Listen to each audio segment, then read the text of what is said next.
So thank you very much for joining us for the second part of the writing prize. So this is a tradition that we've had running for well over a decade at the school, with every year incredible results, really good conversations, and I hope actually a moment of reflection about what we're doing as a school, what we're doing as a discipline, the voices that we're reinforcing and the ones that we're perhaps maybe so gently trying to turn the volume down on.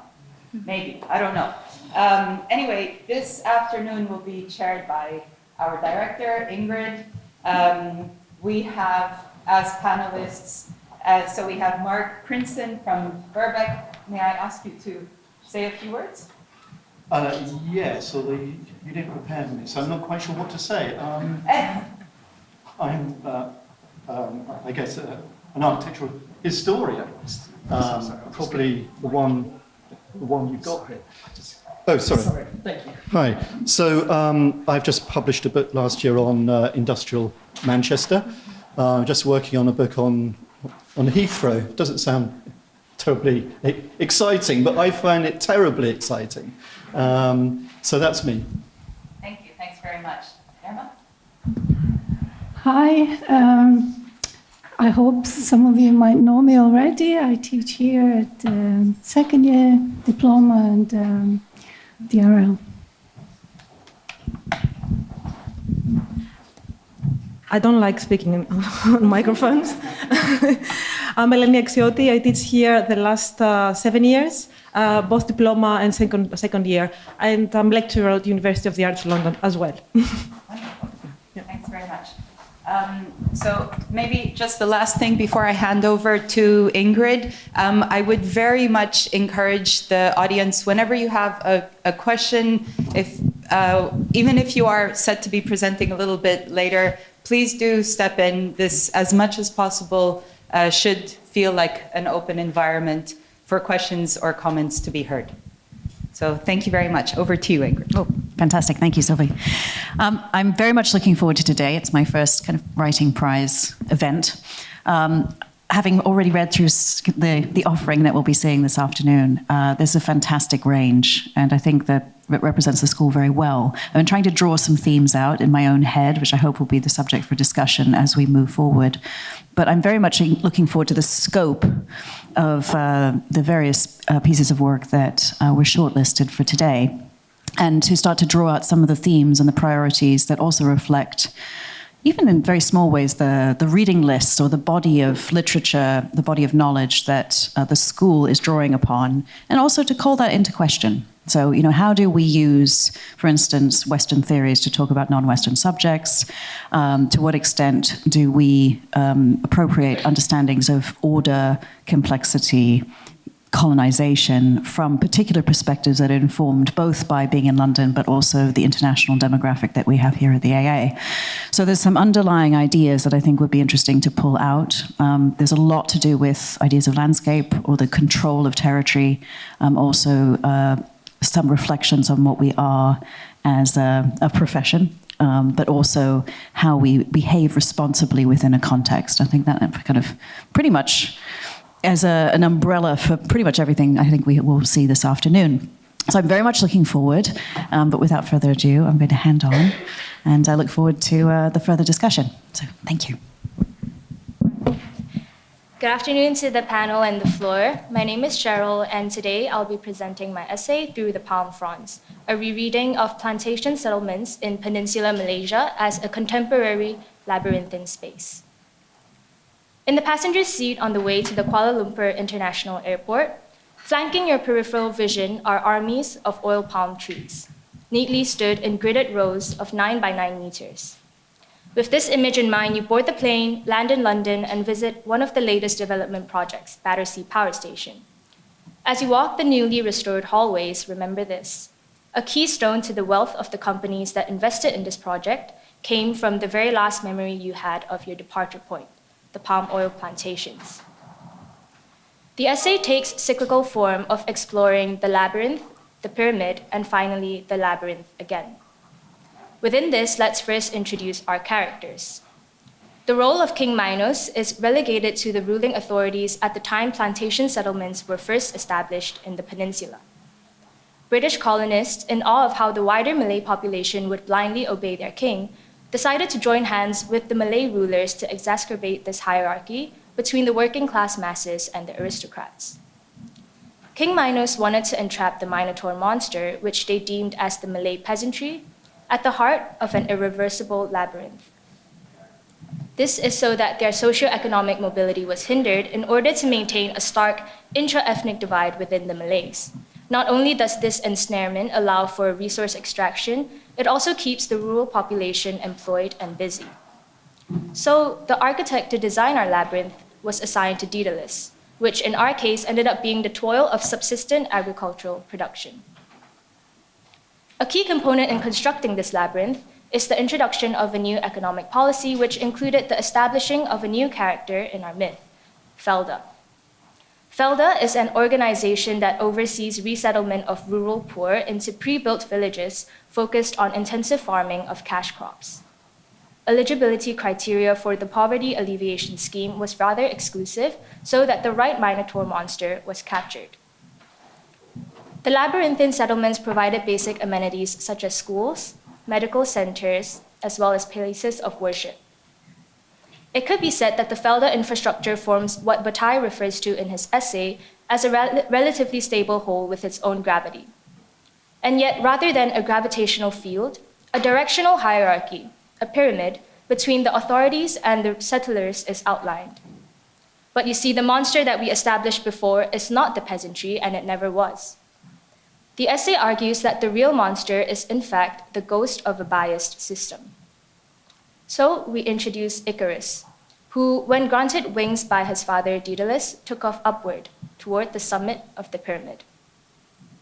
Upon closer inspection, we'll reveal that there are more biopolitical mechanisms in place at the settlements than meets the eye. Felda introduced workshop programs, provided subsidies to start small businesses, and curated special educational syllabuses. These are all efforts to prevent the drainage of the workforce out of the plantations, neutralizing their desire to flee to the city and binding them to their role of agricultural production. Another instance of a disillusioned autonomy is most clearly demonstrated during the Faces of Palm Oil protest, when busloads of settlers stormed Kuala Lumpur to highlight the EU's ban on imports of Malaysian palm oil. The rebellion was portrayed as a grassroots campaign to gain sympathy from external audiences, but scrutinizing the situation further would reveal that the entire operation was in fact orchestrated by Felda to divert media attention away from the controversies that the industry was facing at the time. While the settlers believe that they are exercising their agency, they are still only working at an arm's length away from a more powerful pole, Felda's chokehold on the Malay peasantry demographic. The tragic end of Icarus we are all familiar with. He fell back to earth because he flew too close to the sun.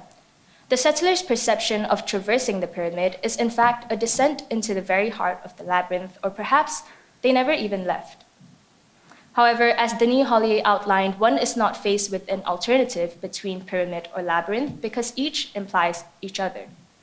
At the intersection where the system for reproduction meets the sphere for production, a third space of negotiation between the colonized and the colonizer emerges, as Homi Bhabha proposes. A negotiation because without the workers, the nation loses a keystone of its wealth, and simultaneously, the scheme represents the sole stable income supporting entire households for most of the settlers. While the neo-colonial narrative we have built up so far does not entirely fail, there is potential for it to transform into more politically meaningful instances through these acts of unpredictable agency displayed by the settlers, as Bhabha reinforces. It is precisely these after-effects of transient escape that becomes the Ariadne's thread for the settlers to navigate their labyrinth. In fact, through embracing those fleeting and ambivalent moments at the pyramid summit removes the need for escape, because when a space yearns for its freedom, an inherent confinement is implied. The tragic end of Icarus we are all familiar with, but why is death always considered to be a negative consequence and not a natural end? Undeniably, Icarus exercised his agency to taste the freedom and thrill of flight, but we shall not forget, it was Daedalus' apparatus that granted him that ability to fly in the first place. Thank you.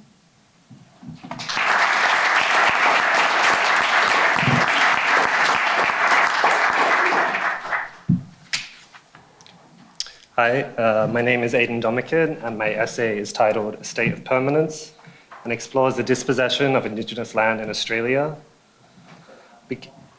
Beginning with an acknowledgement of country before analysing a rare moment of recognition in the ongoing battle for Indigenous land rights.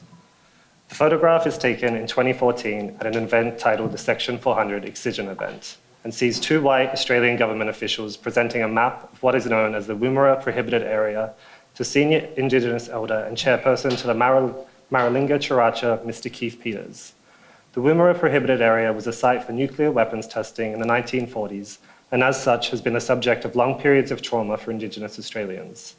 The essay explores various counts of dispossession of Indigenous land that led to the establishment of the Woomera Prohibited Area, and within it, the nuclear testing site at Maralinga. From the arrival of James Cook to the formal proclamation of Terra Nullius in 1835, to the construction of the Trans-Australian Railway, and to the establishment of the Oodie siding in 1917, the essay ultimately questions the significance in the returning of land that is one of the most secretive, contaminated, and dangerous in the world, and the inherent colonialism presented in the government's commemoration of the event. The arrival of Captain Cook in 1770 and his perception of the land being untouched by man served for the foundation of Australia's settler colonialism. 8 years later, in 1788, Cook returned with the First Fleet, establishing the new British colony. In his inability to recognize, or more specifically, his direct ability to dismiss what was in front of him, Cook set in motion a series of formal action taken by colonial powers to allow the spread of colonial settlement and therefore the destruction of Indigenous lives, cultures, and ways of being. Such formal actions included a short two-page proclamation issued 65 years later in New South Wales by then Governor Richard Burke.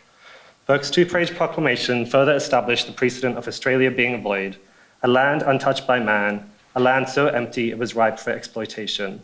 All these colonial romances were set by Burke's proclamation, which can be acknowledged as the first formal Australian declaration of terra nullius, and as such is a pivotal moment in the conception of the Australian state. It is possible to understand how this underlying principle contributed to the circumstances in 1947 that made it possible for Woomera and eventually Maralinga to become the state of exception that it was. What follows is a visual archive of 3 examples of land dispossession that ultimately led to the violent nuclear bomb trials of Maralinga. Before the formation of the Australian Federation in 1901, the country's western and eastern colonies were only connected by a hazardous sea journey and a single telegraph line. Many people believed that this hindered commerce between the colonies, and as a result, Western Australia made the construction of a railway linking the nation's 2 colonies a condition for joining the Commonwealth. The Trans-Australian Railway became the first major work of a federated Australia, and whilst the rail was portrayed as an infrastructure that the identity of a nation could be built upon, from above one can witness in its purest colonial form, a direct straight line that is posed over and completely alien to its surroundings. Tracks were built simultaneously from both the east and the west, and in 1917, the completed rail converged to Oodie, a remote town in South Australia. To facilitate the maintenance of the line, small settlements were established along the rail, relying on water from the Oodie Soak as the most reliable source of water for over 700 kilometres. Prior to this, the Soak had been a sacred waterhole for Indigenous Australians for thousands of years. And by 1923, overexploitation of the water source led to increasing salinity and rendered it unusable. The arrival of colonial settlers disrupted the existing water ecology and forced countless Aboriginal communities to flee their homelands due to droughts. Some 10 years later, Oodie gained importance again when the railway siding began to service the British government's nuclear testing at Maralinga. What began all the way back in 1788 with the arrival of James Cook ultimately culminated with the Anglo-Australian Joint Project, the first chapter in South Australia's nuclear history. From 1947 to 1950, the range served as a secret base for the West's war machine, both due to its location and for its vastness.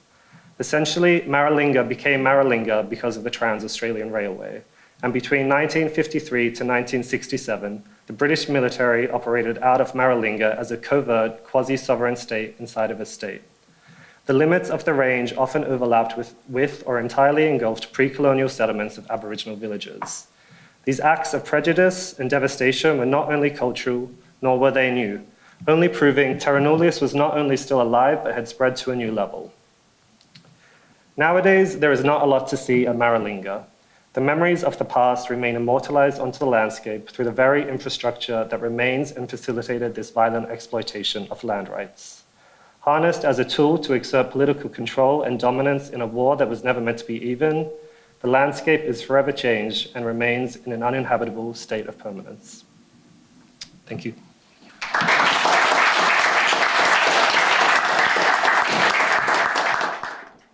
Hello, my name is Reishin. I'm a fifth-year student. I was in Eleni's class, and my project is about the architect, white collar, white color. For many of us students, architect appears as some sort of lucid path of dreams towards a cultural and pragmatic navigator come interlocutor. But it's often felt to me and others that so much of the conversations of what built the architect were contrasted against conversations that were getting louder and louder. The calling of the profession, the role of education, the credibility of the title, extractivism, and the architectural worker, to name a few. I had a feeling that there was a huge aspect we'd neglected to talk about, the intersectionality of class, race, and gender as a binding agent and ignored lens into many of these challenges. This essay is split into two parts. Part one, the white-collar architect, the second, white-collar architect. My interest originally was mostly in the latter part, but first I felt I needed to base the architect as a class group using the Ehrenreich's framework.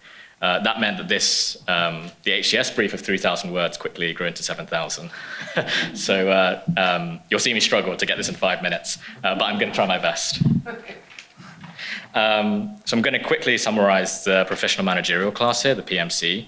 The Ehrenreichs in the 70s outlined that, contrary to orthodox kind of Marxism of the capitalist and proletariat as these two kind of conditions, there was a third middleman that acted as a scientific manager to transfer the power relation of the capitalist onto the common laborer. Except because the PMC was a wage laborer themselves, there's a strange oxymoron of their allegiances, hence the whip and the looking of two directions in this comic. The Ehrenreichs outline that these three rules that make a PMC. The first, gatekeeping of knowledge, the second, commitment to public service, and the third, discrediting of others not in the profession. Despite their oppressive power structures, all of these things culminate into a sincere desire to provide good in the world, as the contradictory condition summed up as benign domination. Fast forward to today, and the reality is that these PMC apparatuses have not only succeeded, but also fall on lines of class, race, and gender. One report on the creative industries illustrates that architecture and town planning is the most elite occupation in the UK economy, accounting for 73% privilege, outperforming barristers and medical practitioners. Equally, for those in London, privilege does not make any difference in career opportunity to BAME individuals, whilst for white counterparts, it is double. RIBA's own documentation too, from 2017, accredits a 20% drop in students of colour from Part 1 to Part 3. Now circling to our esteemed trade body, the Royal Institute of British Architects, or the RIBA, thank you, in many ways the centrality of our profession in the UK. We can trace a lot of the benign domination in its headquarters, actually, in 66 Portland Place. If any of you have been in that lecture hall, you might have missed this abhorrent mural that's actually in the back behind the stage. It's a huge disappearing screen, it kind of moves vertically, that represents the RIBA Council Chamber as a central chamber of grey, learned men with institutions of knowledge, including the AA, spreading civilization to the lesser peoples of the empire in the periphery. Sitting in the room, for me, looking at it, feeling your presence as an affront, you see that really people of colour were never really meant to be part of this knowledge system, let alone be agents of power in it.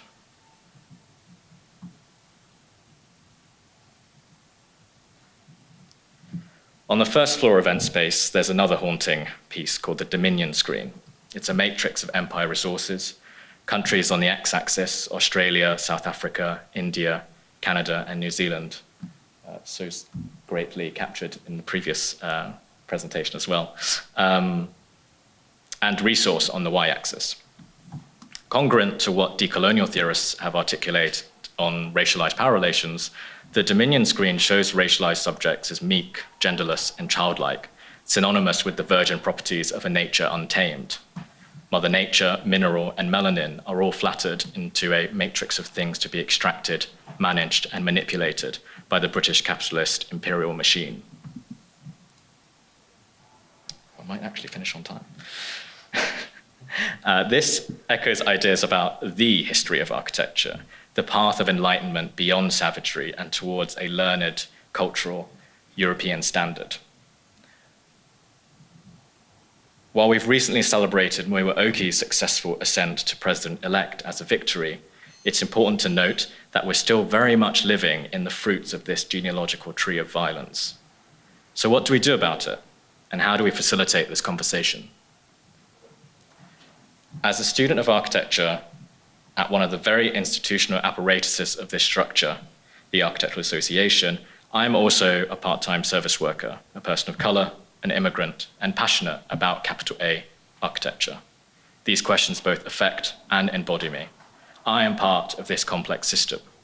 It pains me then that the institution where I asked Peter Zumthor to sign a book when I was 17 seems to have no viable method to change when its very operating model relies on structures of oppression. We must address the core harm. It is time to abolish the RIBA, the ARB, and ask, what is the model that reflects our material aspirations today? Thank you.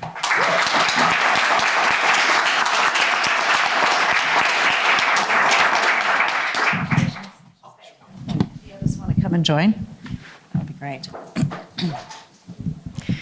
I think, as I said before, it's a sort of quite a range,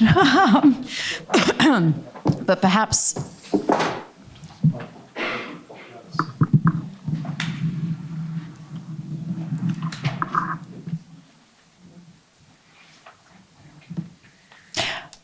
But perhaps I could sort of open up the discussion around some of the ideas of, I suppose, structures of control.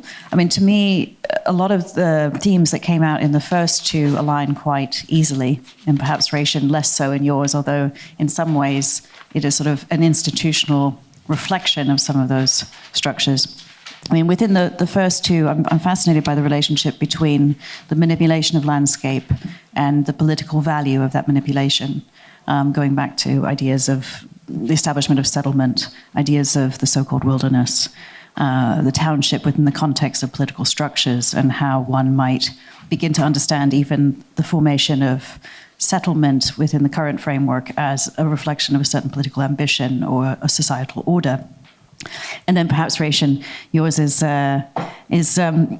creating or challenging the structures that go to define the people who then carry on making those decisions. But as a starting point, perhaps I could hand over to you, Mark, as our guest, and someone who I think whose own work has reflected many of these themes. Yeah. Sorry, is that one?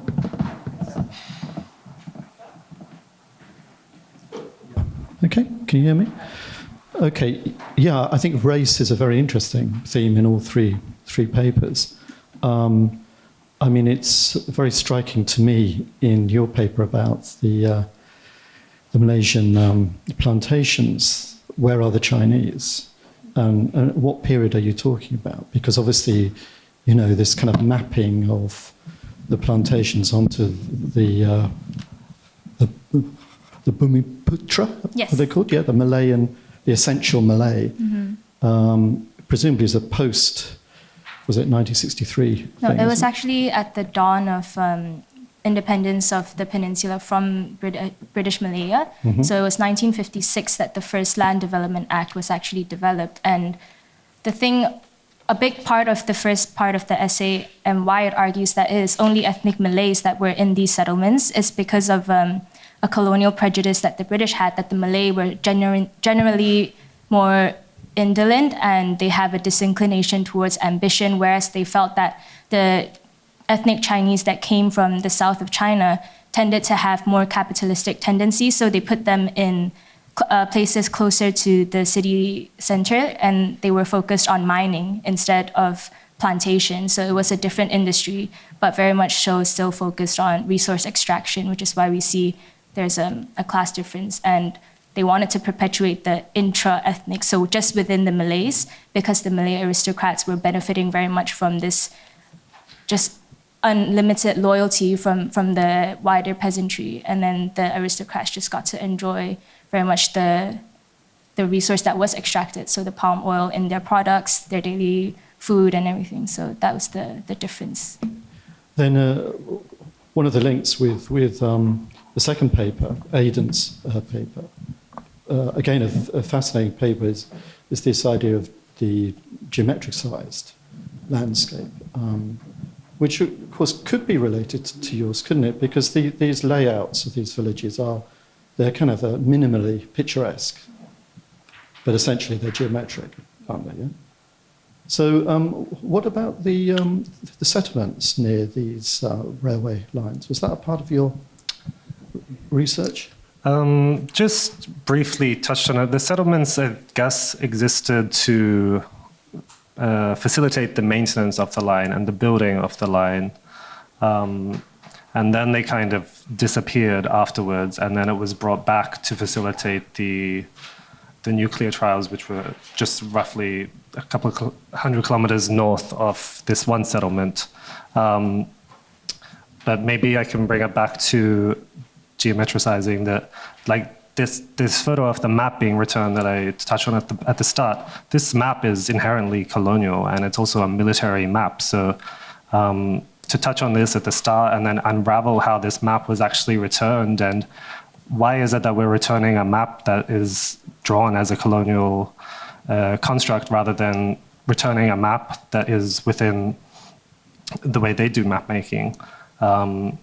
And also, how could this land ever be considered the same after these nuclear trials had gone there? So this kind of tokenistic gesture of returning land that was always theirs, and then but completely destroying it at the same time. So yeah, I was kind of more interested in that towards the end. Yeah, thank you. Thank you. And then with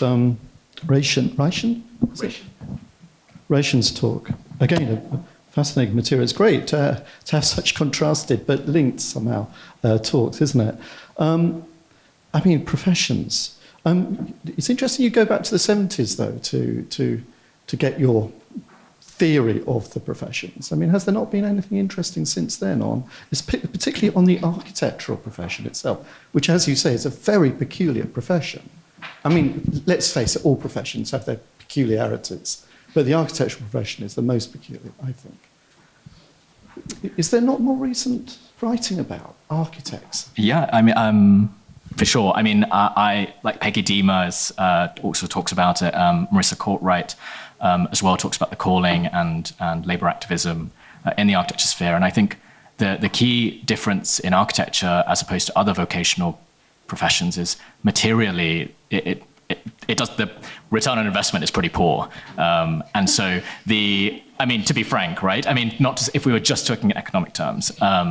And I think there's this unique condition in architecture of the calling that Marissa Courtwright talks about, Peggy Dema talks about, that we kind of inflate this mythology around ourselves. And I think what the Ehrenreichs describe in the 70s is the kind of first prediction of this moment. And I think we, over the decades, have kind of mastered it to a point that when you ask an architect, when you ask, okay, what is the profession of the architect? It's so nebulous, we actually can't have a definitive answer. Whereas, okay, if you're a university lecturer, if you're a doctor, if you're a lawyer, you can say, this is the categoric definition, whether we think that's good or bad or whatever. And I think that's why I just decided to start with that framework. But the essay kind of explores other writers and stuff, but obviously I had 5 minutes to gloss over. Privilege is a nebulous concept, is it not? I mean, you join a profession to gain privilege, but you're also saying the privileged join the profession. So it's nebulous, but it's also about reproduction, isn't it? The reproduction of privilege. Yes, completely. Yeah. And you know, as Bourdieu would also say, it's, you know, the social reproduction, and this is very real. And the Ehrenreichs, you know, the rules of gatekeeping also incentivize the children of the PMC to continue to be PMC. And so I think there's this real machine that's been created. And on some level, there's a recent trend: go to university, work hard, keep your head down, you know, become professional, become smart, become, you know, the architect as a means to escape, in many ways, poverty and disadvantage. But I think that entire framework itself should be critiqued from a base point.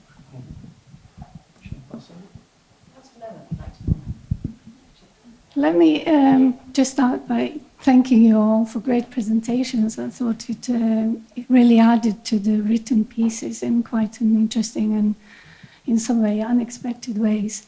I wanted to ask Aiden about if you could elaborate a bit more on the propositional part or argumentative part of your piece, and especially in the connection between the drawings and the linear aspects of this line cutting, literally cutting across the landscape, and then the permanence and the visibility. Also I had a question for Reishin. It seems very clear what it is that you're critical of and what you even call for dismantling. But could you elaborate a bit more of what kind of architecture rather than the figure of the architect are you arguing for and in support of? Yeah, I mean, this research also I touched on last year at Diploma 7 kind of group. We do a group research at the start, so this research started then, and then I think I got to really unpack it a lot more through the HCS essay. But essentially, the drawings were a way for me to make sense of, I think, what had happened here, but they were less propositional. I think the essay, and I didn't get to touch on this in the presentation, the essay ends with this moment of remediation where all these photos are staged by the Defence Force of Australia, and there's actually a ceremony where 2 Indigenous officers are initiated into the Defence Force. But this actually takes place again at Maralinga. So I think the essay is a constant critique of this tokenistic gestures that the Australian government does to the Indigenous people. But how could they, how could we initiate Indigenous officers into the Defence Force as a celebration, but have a site of such trauma for them? So I think that's where the essay ends on, and I didn't get to touch on that, but kind of unpacking with the photograph at the beginning of the handing back of the map, and then unraveling how this occurred through these 4 stages of terra nullius, and then the proclamation, and then the train line, like this idea of building a nation, essentially destroying another nation that was there, and then ending with this, from a white Australian point of view, I guess, a celebration where Indigenous people are initiated into the Defence Force. However, it's taken place at Maralinga again, which is a site of huge trauma. So I guess I was hoping to consistently critique the Australian country throughout the essay.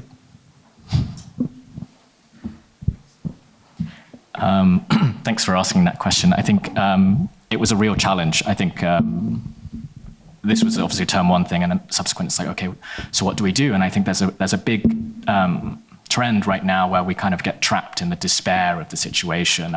We kind of create an echo chamber of like, this is awful, like the world's on fire, like what do we do?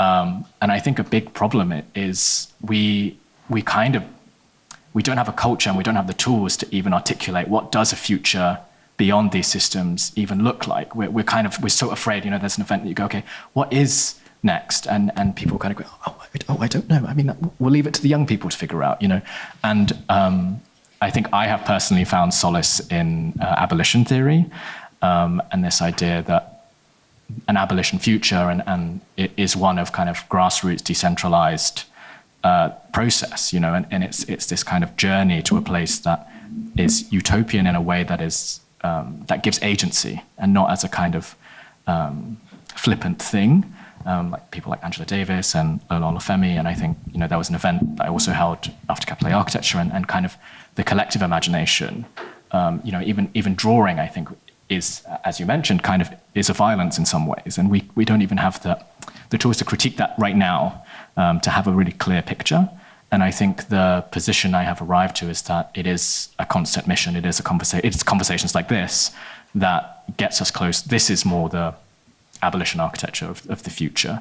And I wish I had an answer, because it would make things much less painful. But I like to hope that we're kind of inching our way there slowly. Can I add on this? Because in your text at the end, you mentioned about your enjoyment of architecture, you're still being fan of the architecture with capital A. So I was wondering whether this distinction between architecture with capital A and architecture with small letter, whether it's part of this, can be part of this process, whether you have considered that. Yeah, I think it's definitely a conversation, and I think the ARB reform conversation is part of that. Is, do you need to be called an architect? Do you need to be within architecture capital A to be considered still useful and to society, or that it isn't to say that architectural education with a small a is still not presenting you with the tools and the skills and the potential to reach a kind of more meaningful future. But I think that distinction is also a conversation. I prefer small a and the idea that we create it together rather than the kind of big male figure kind of dictating from top down. Yeah. I have a question for Cheryl afterwards.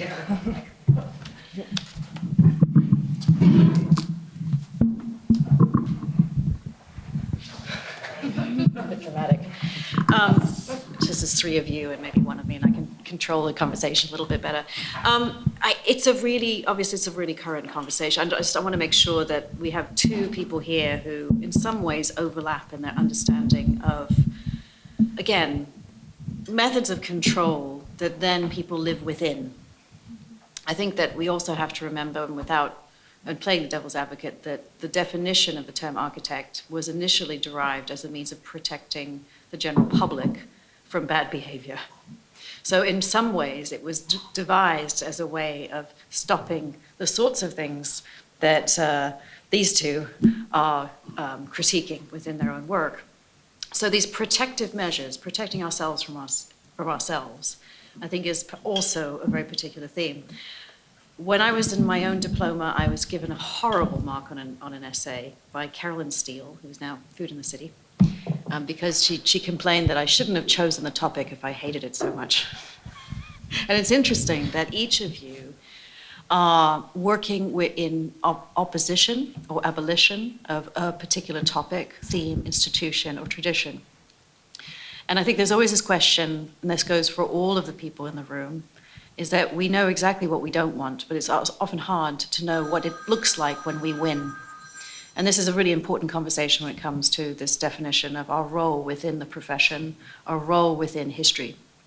So I suppose I'm opening this up to all three of you. Is there a counterpoint?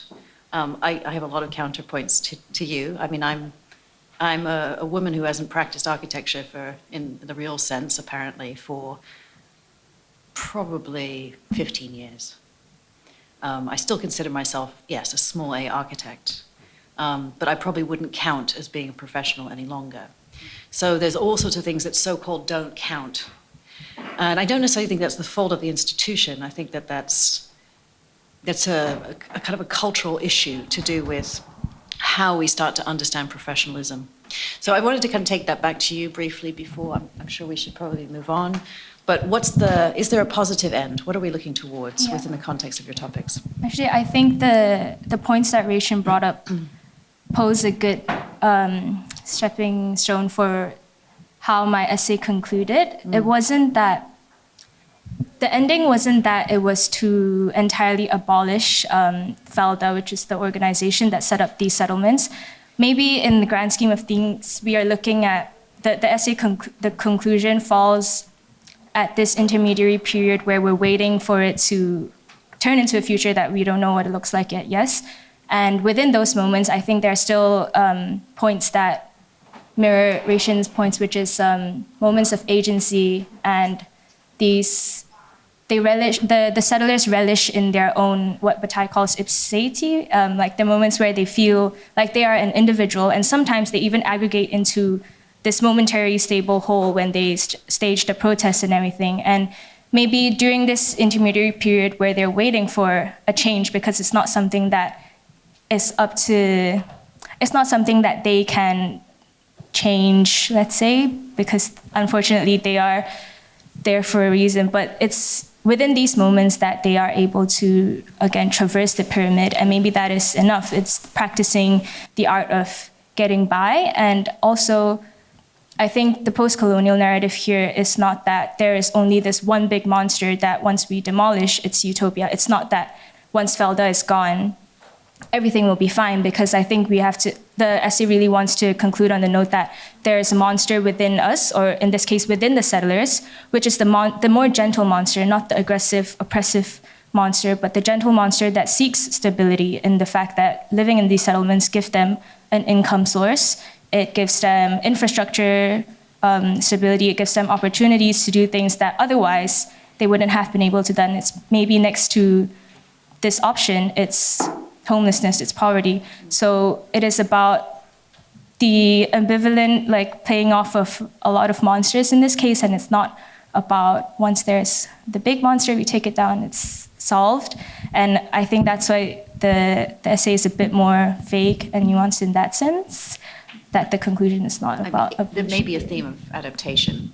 I mean, you're looking at a historic condition. I mean, I don't know if that goes for you as well, Aiden. I probably sit in the same spot with you with my critique of architecture.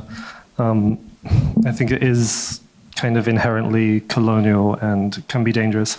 However, it has its uses. I think throughout this year in my studio project, I'm exploring a different site in Australia, but they have this vast amount of land that is ultimately, it's incomprehensible how much land there is, and maybe in this specific site it's used for grazing and for mining and other stuff, and then there's all these weird overlaps, like all these colonial maps. There's overlap with native title, and then there's overlap with conservation areas, and they all contradict each other. So I think throughout this year within my project, I'm trying to explore ways how this vast amount of land could be compartmentalized and land could be given back. However, this should be taking place alongside an Indigenous body. It shouldn't just be that the architect, I shouldn't come in and say this could happen. I see it more of a manual of possibilities that could be assessed alongside an Indigenous body, and then there's an effort to work together to remediate this land. And I think that's where our toolset can be used. Oh, I love everything you guys just said. I think for me, the abolition future in many ways is already here. Resistance can take many forms. It can be when a student says, no, I don't agree with that, with a tutor or teacher or whatever who may be confrontational with it. It can be, no, I choose not to draw this. Or it can be, I want to pursue these types of stories and have this sort of forum. I think those things matter and those things build up. And I think to create that culture of care around us is the work, is the dream, is the reparative process that I hope we're all in this room contributing to. Good. So, oops, sorry. Stealing the chairperson's mic. So I guess just a super quick question. I'm not really sure whether it needs an answer, actually, because I'm not so confident in it. But starting with you, because you start with this talking about the image in the lecture hall at Reba, and then I turn to both of you, and I suppose the thing that I wonder is how do we ever find a villain when we only ever speak the language the villain speaks? And I will tell you what I mean by that is that in the end, Aiden, you talk about it, and what we're looking at is a form of drawing, which is a Cartesian form of drawing.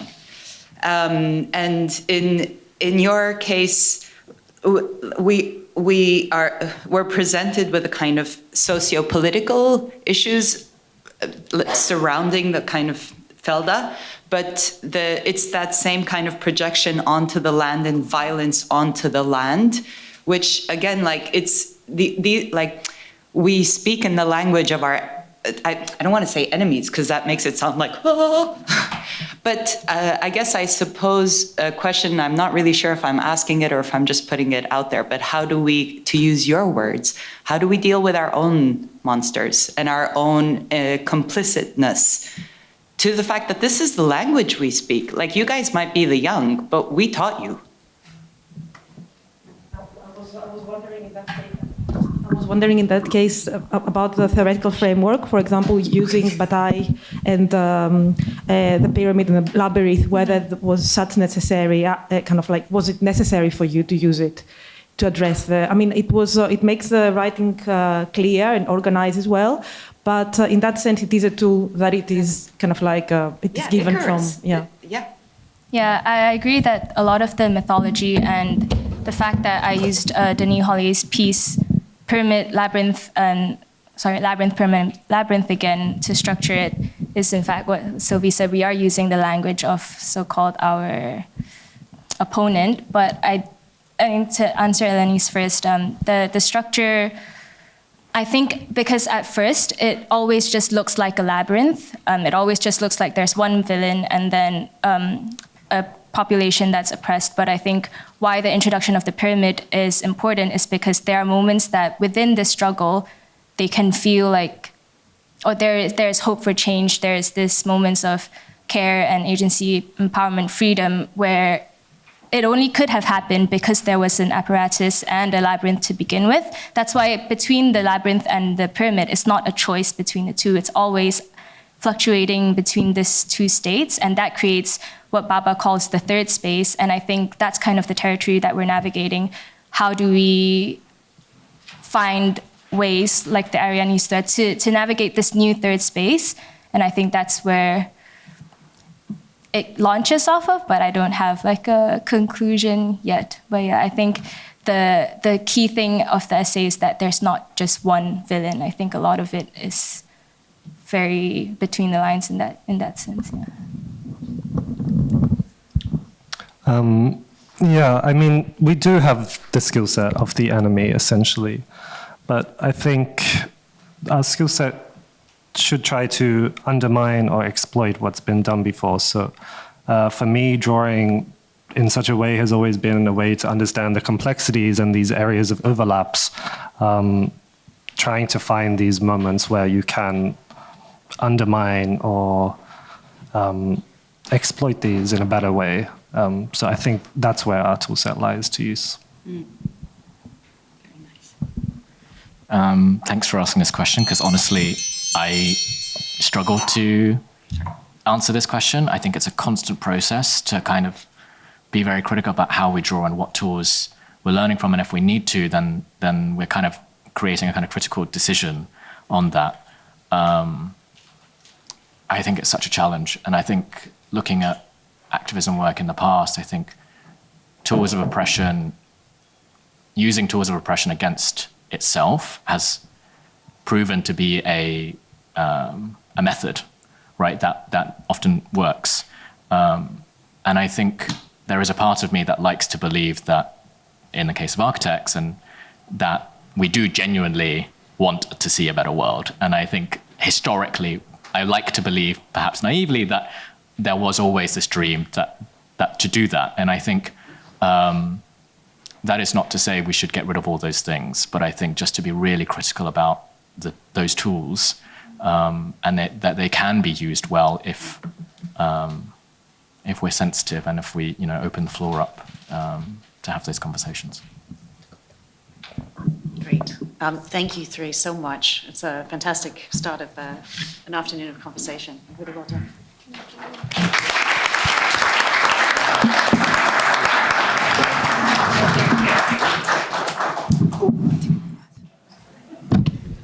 Sorry, we're getting wrapped up in I'm getting wrapped up in my own issues. Jay, hello. Thank you so much. I'm really looking forward to our next trio. I hope we can find as much fruitful overlap as we have in the last three. So over to you. Excellent. Can everyone hear me all right? Is that good? Okay, great.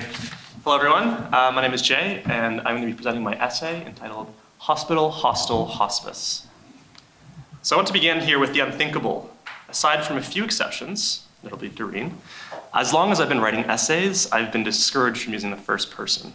I've been told that to maintain an objective, credible tone, I should refrain from using lines like I think and I feel. It seems we've stripped the humanity from academia by nursing a long-standing belief that capital K knowledge is impersonal. To challenge this notion today, I present with you an architectural theory of the self. There are three types of architecture. They cradle us from birth to ash. They are crucial but featureless, somehow memorable, but with no lasting significance to the discipline. They may not last forever in the physical world, but they endure in the psyche because they are often sites of profound meaning, of exaltation and devastation, joy and woe, invisible spaces where the transcendent occurs. Hospital, hostel, hospice, where you are born, where you reside, and where you die.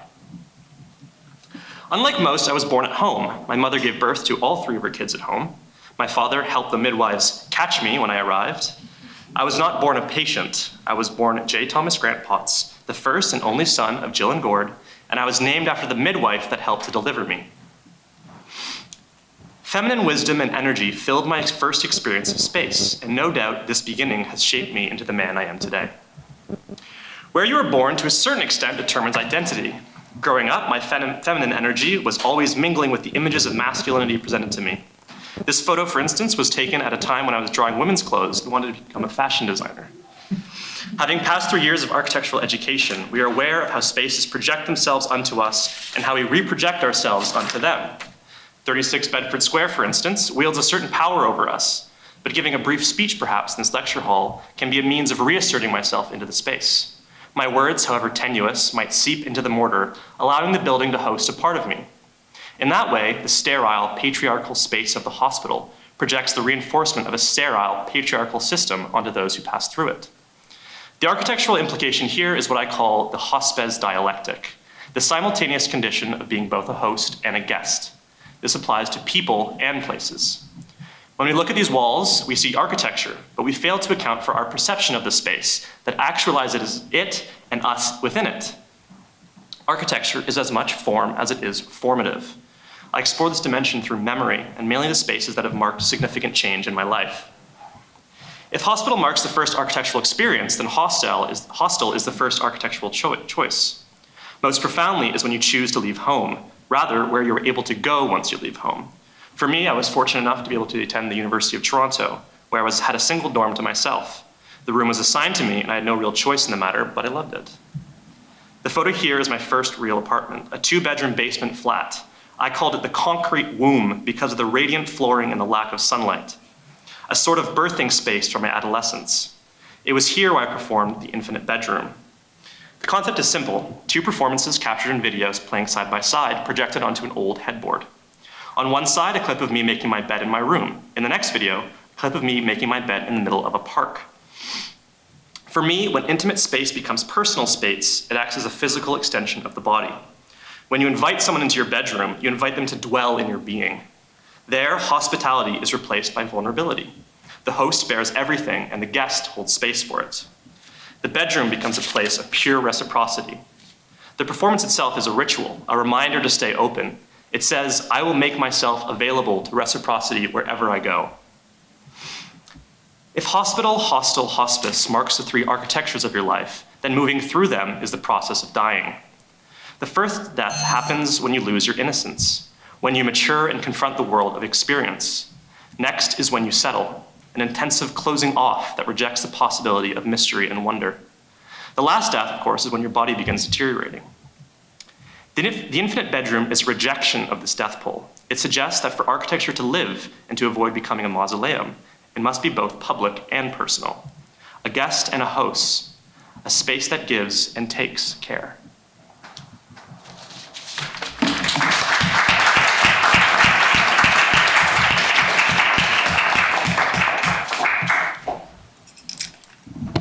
Thank you so much. Over to you, Cheah. So I'm going to start presenting the problem of facelessness with the essay's closing statement. Fixation is a killer, and good that we had some flexibility now too. So the problem of fixation is a derivative of the problem of facelessness. So what is faceless? Faceless is incapable of exchange, no relation, and it doesn't allow space for interpretation or negotiation in regard to what it communicates. Therefore, it is incapable of adjusting. It does not allow one to adjust in relation to it. My definition of the faceless relies on Mark Cousin's understanding of the face throughout his Friday lecture series. So, very much in short, the face is a gateway to the self, and it also allows exchange and relation through the fact that it discloses one's alignment towards another.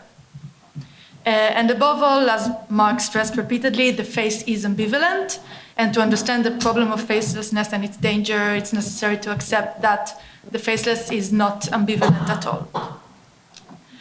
So to apply the view of facelessness into architecture, I will first claim that the facade is not necessarily and exclusively a building's face. Instead, the face is any partition or introflexion confining multidimensionality. So the carried meaning to be expressed could lie inside any inaccessible realm, whether it's the walls, the floating ceilings, refuse chambers, control rooms, or even the building's social, economical, or legal framework. As faces, buildings, and landscapes do not gesture to their surrounding and are not influenced by it, they are not only divorced from a locale, but also prevent the locale to crystallize around them. And in that, they supply us with no physical grip points, leaving us with no aids to place ourselves, take positions, or form the sense of belonging, to the point where we are pushed to the placeless realms of the virtual to form meaningful relationships and also our distinctive identities. So before getting to the proposition to be able to place ourselves, I tried here to identify where architecture began losing its face. The essay briefly overviews several shifts in canonical Western architecture in relation to signifiance and expression, and then it couples the loss of face with the emergence of self-referentiality in architecture at a certain stage of modernism. Although many processes relating to modernization and modern architecture contributed to the loss of face, I identified the dominant prototype of Le Corbusier as one of the most prominent engines to accelerate the loss of face in the build. So this prototype, for its ease of construction and flexibility, reproduced and sprawled until the point where it became the most prevailing form in our contemporary urban landscape, facilitating a repetition which is immune to content and context. Self-referential buildings and facelessness carry architecture away from the architectural, which is concerned with experience, as claimed both by Mark Cousins and which he formed this argument after Wolfin, and wood architecture in the infrastructural realm, which is merely concerned with directing and smoothing of flows of humans, objects, information, money, neglecting varied experience as a priority. And here Nietzsche's theory of correlation between aesthetics and morality becomes useful to understand the danger of facelessness. So he claimed that moral standards are determined not by an ultimate absolute content that we try to get closer to, but by the temporary prevailing standards of beauty. In that case, moral standards are only elevated by the challenging of ideal beauty through a cycle of reorientation. And it could be that our societies have reached some sort of a standstill where we don't have a new room for new standards to emerge. So to be capable of reorientation and adaptation, it's necessary to be able to disorient. Disorientation could only arise from a state of ambiguity and doubt, imposing one to take a position. But in our case, where our bodily sense of orientation has become numb and the build has become repetitive, we might not be able to establish new positions and escape our current closed loop of aesthetic and morality. Although architecture cannot resolve everything by itself, I propose here an attempt to enrich and articulate architectural practice through rhetoric, considering the similarity of both architecture and faciality to language. So since logos and ethos are already sort of implemented in practice, and because time is running out, I'm going to focus on pathos. It's more of an elusive measure. It regards to the degree of evoked emotions in the audience and to the building's degree of relatability. Pathos can only occur in attachment to a face and to an addresser to relate to. And a face can only develop from a state of ambivalence as an ambiguous feature. But planners and architects have majorly stopped designing with ambiguity, as it entails risk. It requires to disregard or redefine the state of efficiency, defying the commandments of clients and governments. So although vague, I believe it's quite tangible, at least for me, that without risk and room for misreading, it's almost impossible to develop sympathy, sense belonging, or conceive new outstanding beauty. So as the only way forward is to keep morphing, to give ourselves a chance to morph. Through gestures of faciality and ambiguity, architecture must begin to relate and maybe as a happy consequences to allow us to belong. Thank you.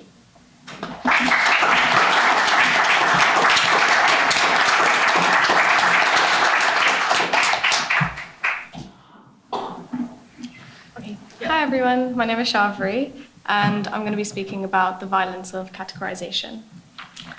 So, the modern day census has been taking place every 10 years in England since 1801, undergoing a few evolutions. The archive and essay that I've written are a speculation for the British Indian census, which was conducted every 10 years as well, during the end of the British Raj, probing at the question of the inherent need to categorize populations. The modern definition, as stated by the UN, outlines the four main features of a census. It must count individuals separately, it must cover everyone within a defined area, it must present a snapshot of a population, so it has to be taken on a specific date, and it should be part of a series to be able to identify trends over time. The systems in place for these parameters to exist were completely out of the scope of the empire, facilitated by the coercive methods of data collection. India at the time had no defined borders, so who decided where the counting stopped? It also took 7 years for the first census data to be gathered and completed, not a short period of time. In Britain, recording individual data was delegated to households. The completed form would then be collected by an official called an enumerator. In India, the empire enumerators were delegated to a community of households with whom they would observe and conduct the survey questions through a translator. The people would be required to define themselves under one category, each at a specific hierarchy. It was a method of observing from afar in the enumerator's own context, own experiences, and unique set of ideals.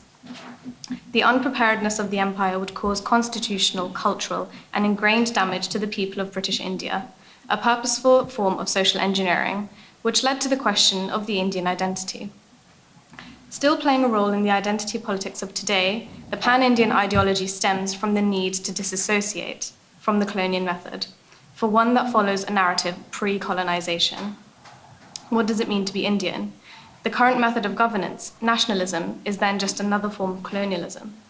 In this complex web of colonial, post, neo, and decolonial, what is then the point of quantification, measuring, and statistically analyzing?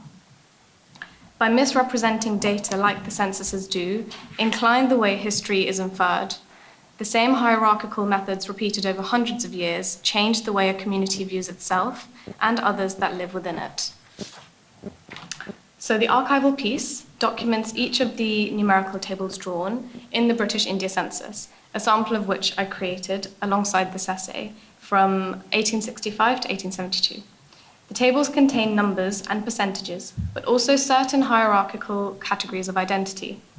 The archive exists as a speculation, ridding the censuses of the text that surrounds them, ridding them of the justifications. So it becomes obvious that just the methods of statistical data and evidence. The right-hand side consists of the British India census tables, and on the left, the equivalent British census. Obviously, the left-hand side is blank. This is about vacancy and accountability. The tables on the left are missing because they are missing from the same accessibility modes as the British Indian census. It is accessed by a membership to the National Archive, as well as presenting a reason for access and a letter of recommendation from your research base. Most of which are universities, and so inaccessible to those that do not attend one. Institutional systems therefore become the roadblock to access records that are supposedly public knowledge. The blank page then represents systemic inaccessibility, which remains prevalent even to this day. Without completely disregarding the table format as a tool for statistical analysis, within the context of the census, it enables a pick-and-choose navigating system for examining the data sets that are most relevant to the researcher, perhaps disregarding the entire methodology that was undertaken for that data set to be collected. And so the essay follows a similar composition to the table format as And so the essay follows a similar composition to the table format of the census. By inserting the text of the essay into a table, how would one read it? It will not be in order, it will not be read in order, but rather what catches your eye before you flip to the next page. The sketch attached to this essay shows one method in which the archive could be used or printed. The concertina tracing paper allows for users and readers to directly relate, compare, and reflect on the tables that change over time. By just comparing how the tables changed over a series of censuses, it is obvious the categories changed, adapted, and became a tool for oppression. The text becomes the voice of the creator, and therefore the archivist. The creators of the census records of British India have therefore become instigators in creating a narrative for present-day post-colonial India to try and decolonize.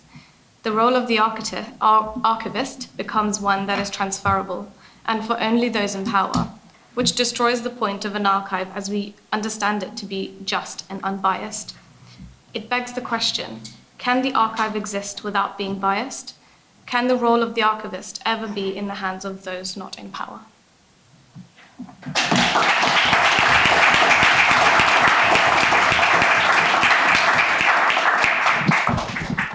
Thank you to the three of you.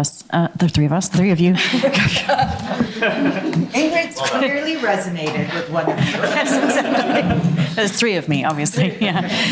Yes, no, that was absolutely extraordinary, and I think there's some very kind of key themes that run through, and it's also very nice to have the archive being one of them, because it's come up so many times in several different talks, and obviously some of the work we've been doing with Ed, and then also with you, Mark, with Elber's work on the School of Tropical Modernism, or Department of Tropical Architecture, whatever one chooses to call it. I'm interested to kind of draw on some of these things. I'd like to hand over to you, Mark, but before I do, I'm curious to address, at a later moment, how these three ideas play with categorization and typology, or challenge ideas of typology, which is also a key thematic within the school. Before we go there, you've got one there. Okay, so a question that I didn't kind of pose to the first three was actually about archives and mediation, the photographic mediation.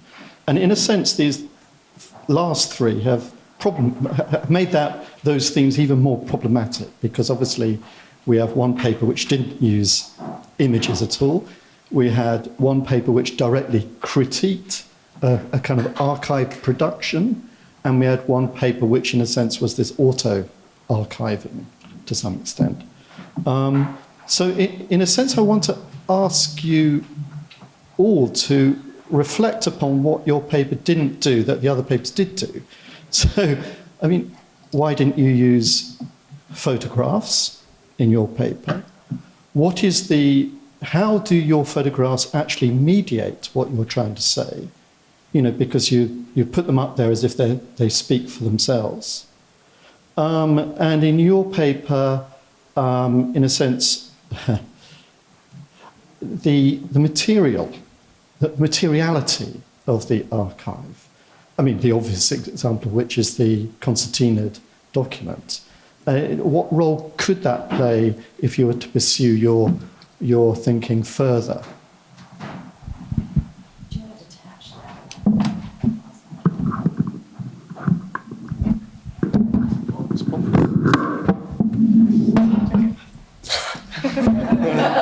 Sure. Okay. Hello.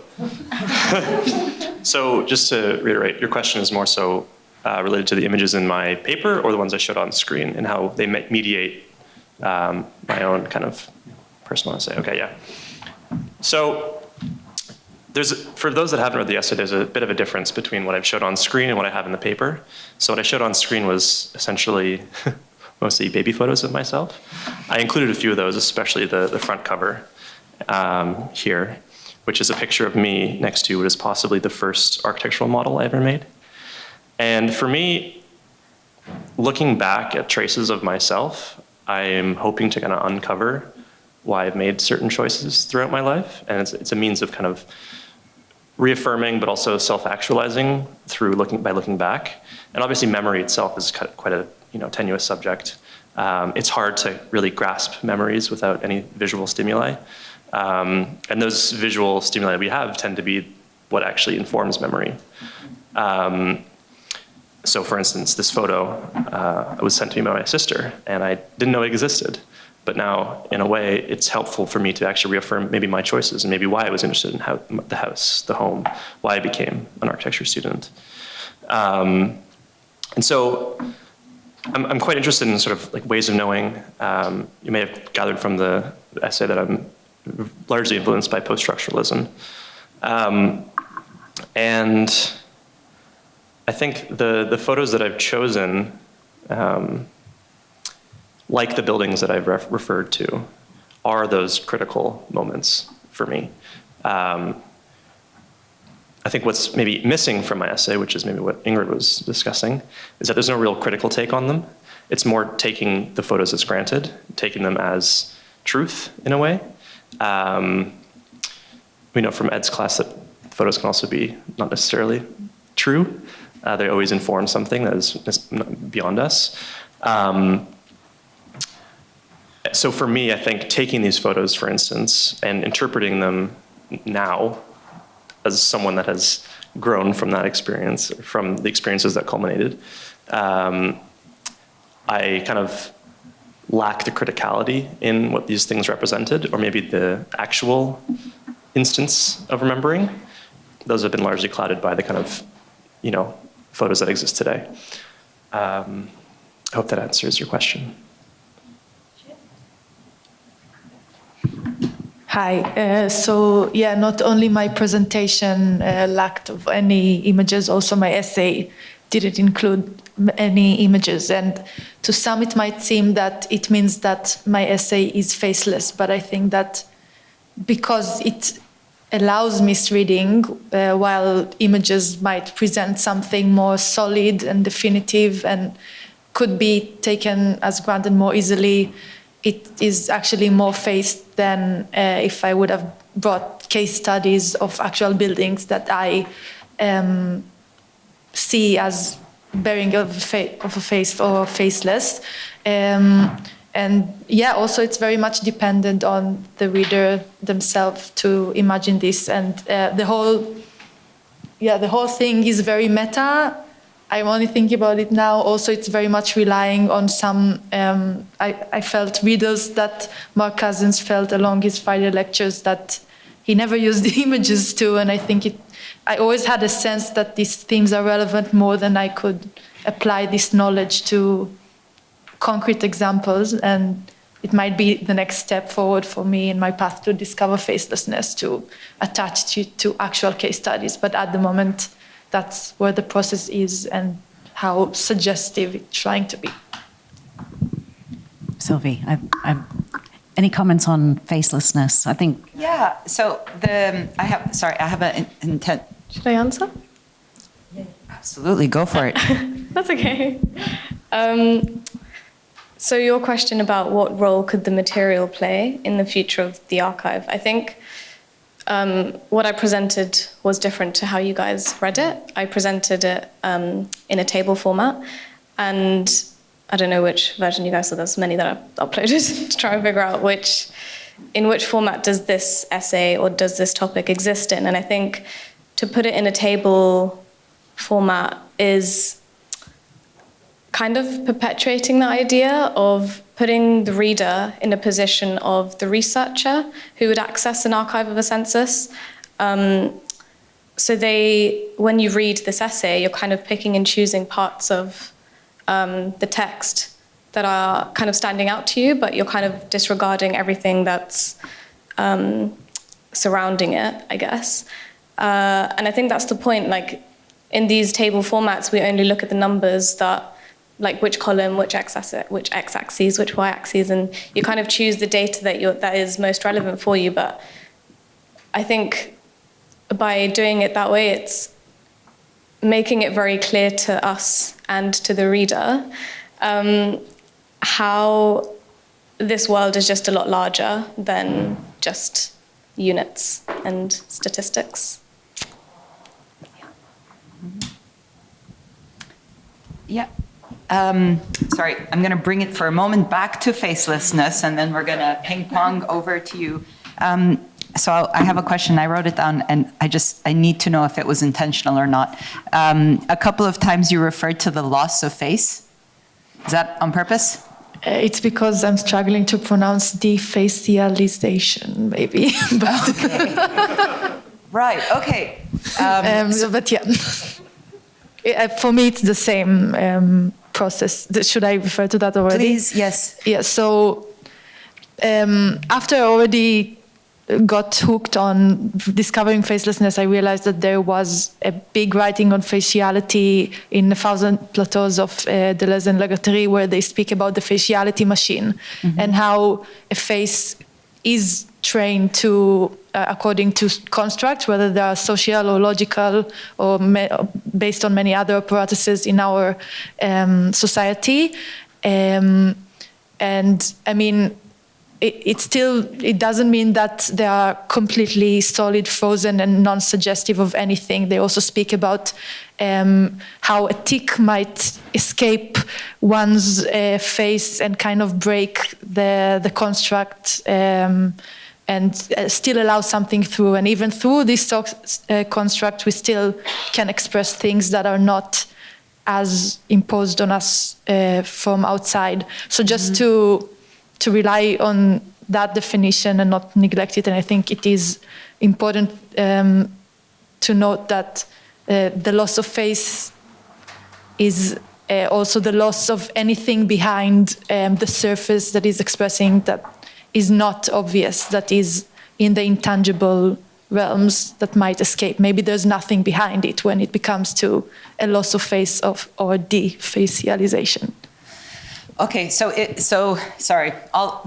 Because I'll tell you what my mind did, and so inevitably, because of the kind of line of conversation, I'm automatically taken into a kind of psychoanalytical derive, which I'm more than like. You put me on that track now, so I'm like, okay, that's it, I'm going.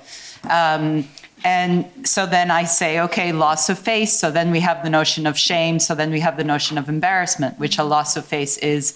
And then you mention at the very end the importance of morphing, but then I think, well, actually psychoanalysis and that entire, is it about a morphology, or is it something which is more, so again, like one of the problems about anything that we discuss in this building is we automatically bring it back to architecture and style and you say morphology, and I think of a certain kind of almost computational morphology, which in terms of psychoanalysis upsets my more psychoanalytical side because I want to talk about data and collage and bricolage and so I guess maybe the one thing I would put, and again, almost everything I say is never a question, because if you were to rewrite this essay one more time with the intention of fully embracing a potential loss of face, it's something I have to think about. Exactly, which is why I never really ask a question. But what would that potentially mean? What would that change? How would that change your vocabulary? How would that change your points of reference? I think if this is really the beginning of a inquiry for you, which I have the impression it is, and I have the impression that's why we're not seeing images, because you're intentionally taking it a bit out of our grasp, then how do you do that one more time, intentionally losing face? I'll have to think about that. Okay. It will stick with me for sure. No, thank you. Yeah, there is questions coming, but to continue that, isn't though at the end the proposition against facelessness? Against facelessness, not faces. Yeah, it is. So basically, you're asking to do exactly the opposite. Exactly. Yeah. To face. Yeah. Losing face. Exactly. I don't really. Jay is like, what? I don't really have a question. It's more like a comment because I was one of Mark Cousin's students, and you really kind of evoked, memory of many of his lectures, and and quite vivid kind of performative, actually, episodes that he used to repeat, and but every time there would be something slightly different, or there would be another detail which was revealed. And you did bring up Domino, which is a very powerful reference, but again, it's not an image. It's a system, which is why I think it's appropriate. And you did also talk about placeless and oralless, and I wonder if that's the way you might kind of take it further, rather than kind of losing face, but more that it's kind of losing complexity, or okay. So I just had a question, if I may, for Jay, because yours was very performative. I mean, they were all very different in the way that they're presented, but I think in the way that the argument is structured, and also deeply personal and autobiographic. And I was struck by these two performances, where one was in your bed inside and one was in the park. And I just wonder if you could talk a bit about, again, the space between, what are the walls or the buildings or the structures in between this kind of public space of a park and intimate, space of a bedroom interior. Yeah, absolutely. I guess I'll go back a little bit, because last year I was discussing this artist, Charles Simmons, and he performs this ritual where he buries himself totally in clay, and then he emerges from the clay and washes himself clean. And it's this idea of continual rebirth as a sort of ritual practice. And this is at a time when I'd been living in a basement apartment for 2 years. And in Toronto, basement apartments are quite grim. There's not a lot of light. My window was maybe this tall by this wide. And you get used to a certain kind of mentality in an underground space. It's kind of the city interior, but also very personal. And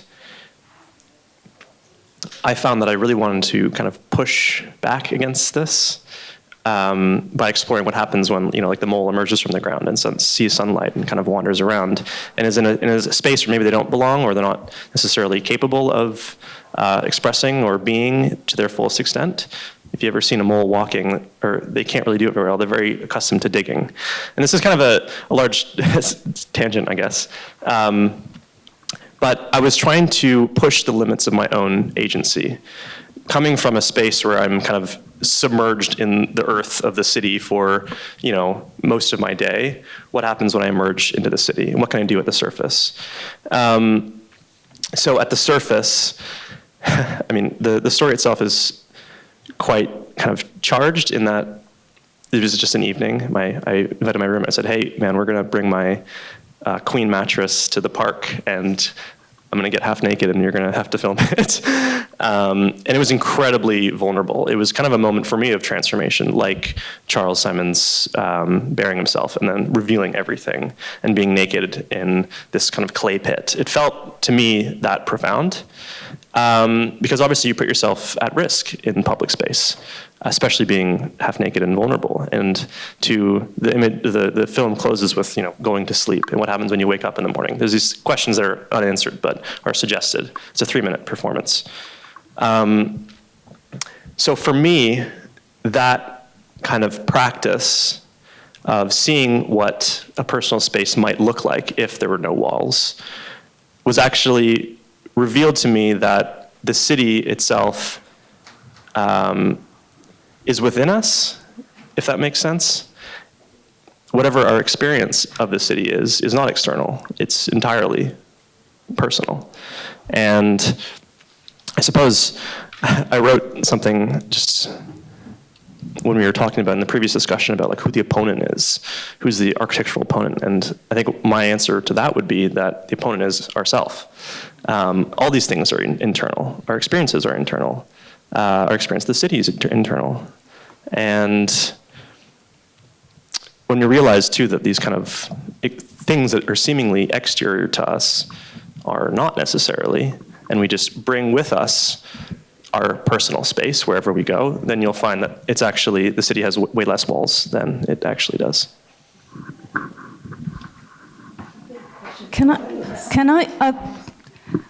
I wanted to continue a conversation on the facelessness. But actually, thank you, thank you, Jay, because you mentioned agency and the personal. I worked with Cheryl for the essay, and I don't know how many times I've read it. Probably I totally misunderstood it, which is fine.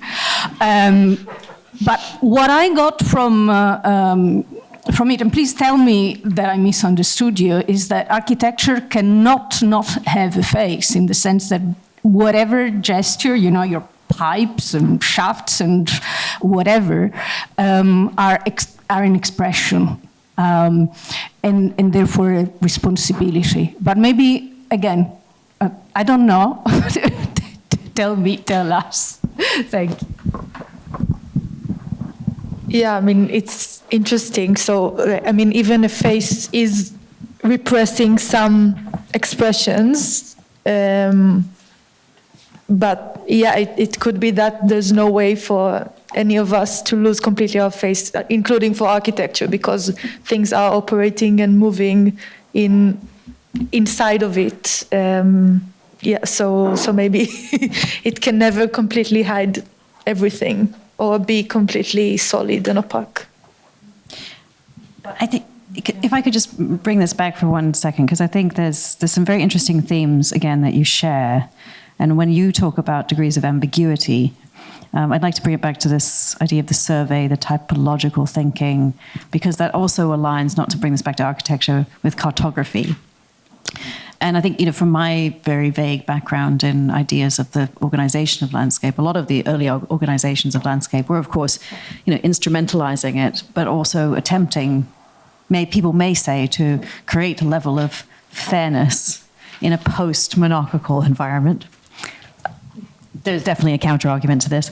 And then I think what's particularly interesting, slightly worrying, I remember, there's two things. You know, we do the NSS survey, or you guys do, and for a long time, students refused to do it because it was seen as a way that the government would use that information to essentially regulate funding of educational institutions, and probably still is. So how does information become instrumentalized? And to what extent does that information and the structure that it takes give us a structure in which we then have understanding? I mean, this also overlaps with you, Jay, in that you are personalizing this very particular set of typological conditions, be it the bedroom, be it the womb, you know, whatever it may be. But I wanted to come back to you and kind of ask this sort of a question around, where does the archive have the responsibility to contain everything? To what extent does any order become deeply problematic? And where do we start to escape the fact that we live within space? So nothing has a neutrality, so why should an archive? Sorry, it's a bit of a heavy question, and it's rambling all over the place, but over to you. I think you mentioned something about how does the system become instrumental in understanding it? And I think if we take the example of borders and cartography and drawing borders, I think especially or particularly in the British Indian context, it's instrumentalized through the people that are in it. And like Jay said, you have to internalize that power dynamic to be able to live within it, I guess.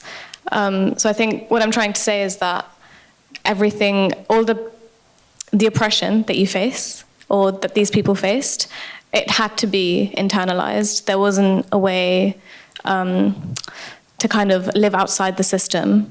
And in these post-colonial times, they're trying to figure out a way to live pre-colonially. And that's kind of impossible because a lot of the times change and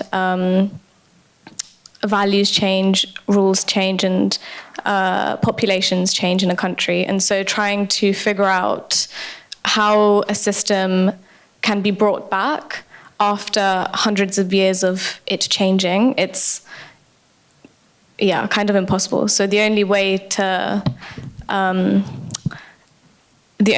counter it is to live within it, but not in. I think it's leading to a very extremist approach at the moment, but it's not. I mean, in my beliefs, it's not the most. It's a very difficult system to navigate, I think. Because you're intent. Sorry, Karen. Yeah, I mean, I find it incredibly interesting because, I think this comment has come up with regards to the archive a lot, and I have a secret interest in the archive, which is not so secret, is in terms of the history of the school and its legacy of the School of Tropical Modernism or tropical architecture, etc.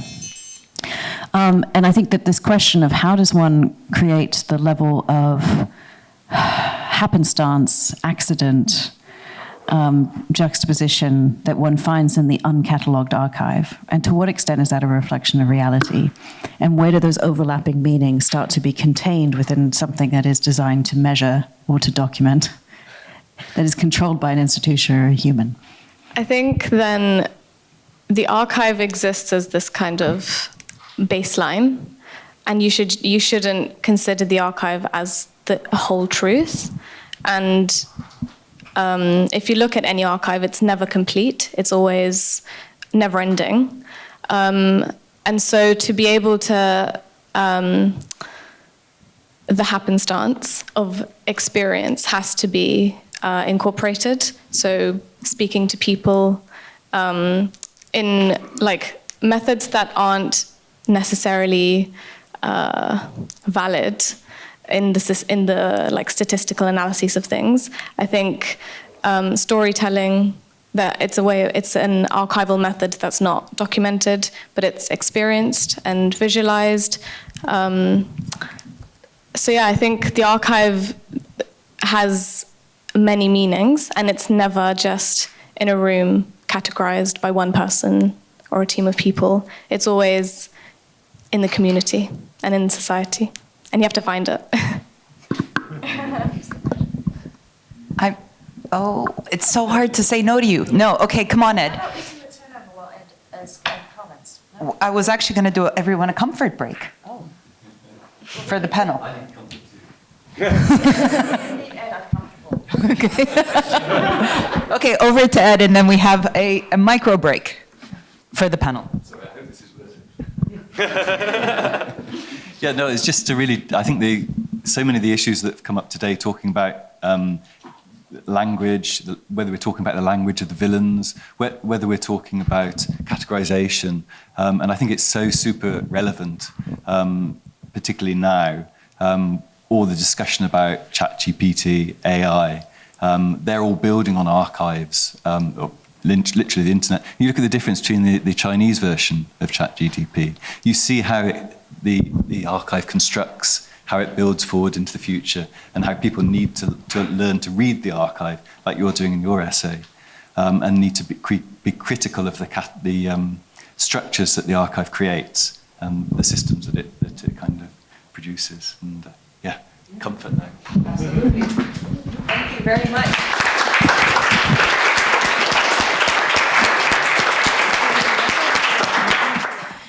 Fantastic. We will be moving on to theses, which is I don't know necessarily the context for this. I don't know, Mark, if you'd like to tell also the other Mark, the kind of the format for the thesis. Okay. Well, the format of the thesis in kind of empirical terms is it's a longer form essay. So it's something of around 7,000 to 10,000-ish words.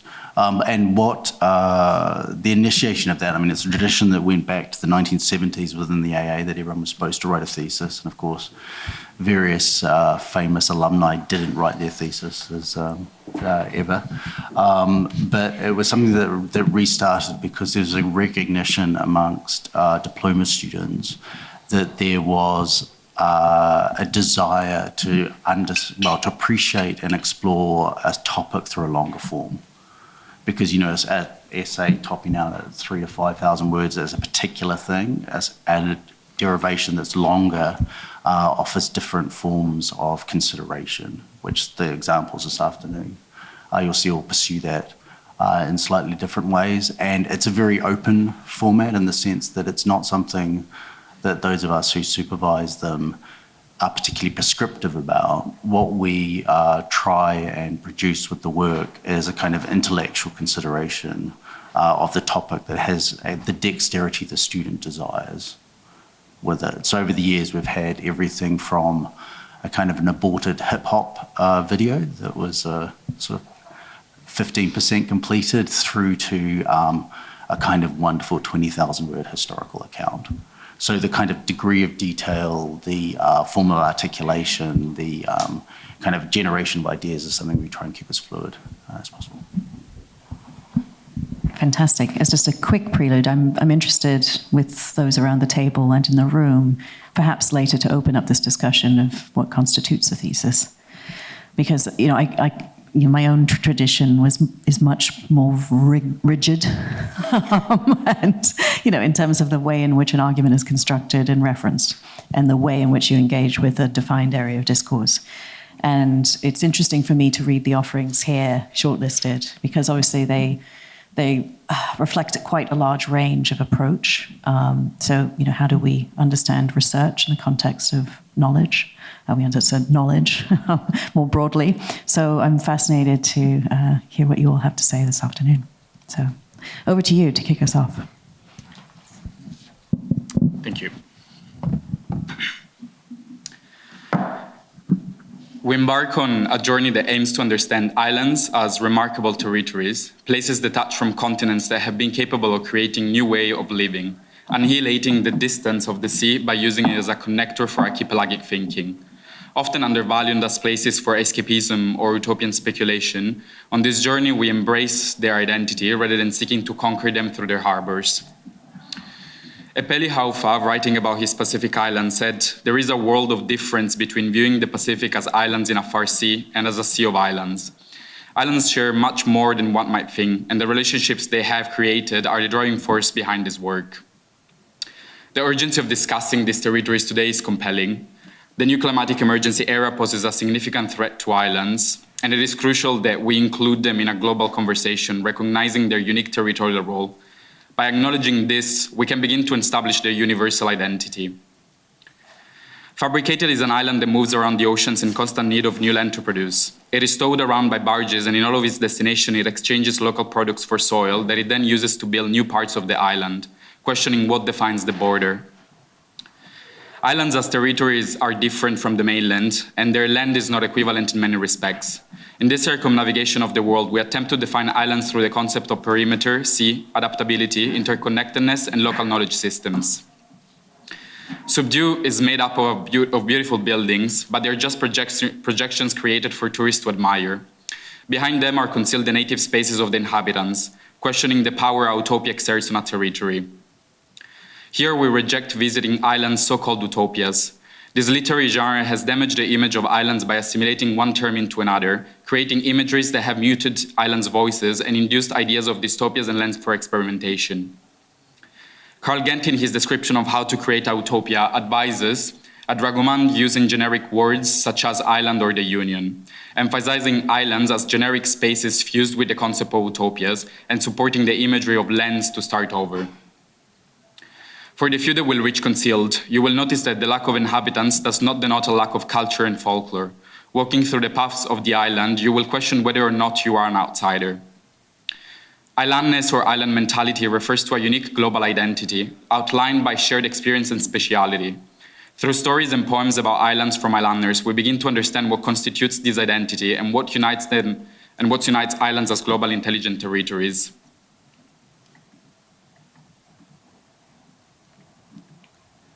The story of the island named Absolute is bittersweet, an ever-changing island capable of building an entire skyscraper in a couple of seconds, but at the cost of its history. Islands cannot and will not keep up with the world's dynamics, as their economies have a different beat to their drum, and that's not a bad thing. The idea of syncopating is not about trying to keep up with the rest of the world, but finding a rhythm that tunes in. Secluded is an island no one can see but its inhabitants. It is like covered by a curtain that separates it from the rest of the world, a curtain allowing the outsider to understand only partially what lies beyond. On this journey, we will challenge preconceptions about islands. Let us disembark in Tristan da Cunha, where the colony name Edinburgh of the Seven Seas is simply called the settlements by the inhabitants, as it is the only town there. To them, everything outside is peripheral. The sea changes our sense of centrality, and it teaches us to understand islands and not impose our understanding of them. The soil on Pervious is capable of retransmitting and sharing knowledge from visitors and bypassers, so the inhabitants keep containers of soil everywhere to capture information, master it, and apply it to the island. Teresa Stoppani wrote, "The island is deserted not when it is unoccupied, but when it is not inserted in a system of organized relations. This is what islands can offer, the way of thinking archipelagic at a political, territorial, economic, and cultural level, of thinking themselves outside of the perimeters and simultaneously within, oxymoronic pluralities within one global identity." The thesis works expand and infiltrates through narratives, economic flows, urban schemes, and scientific knowledge. One use of this is the project I'm doing in my studio, which aims to challenge the meaning of living archipelagically today. A set of artificial islands comes together, provoking us to understand the needs of these territories in today's globalities. As designers, we should and must understand the real utopias, finally considering islands as unique, specific, global, crucial, and valuable places that require realistic visions. Thank you.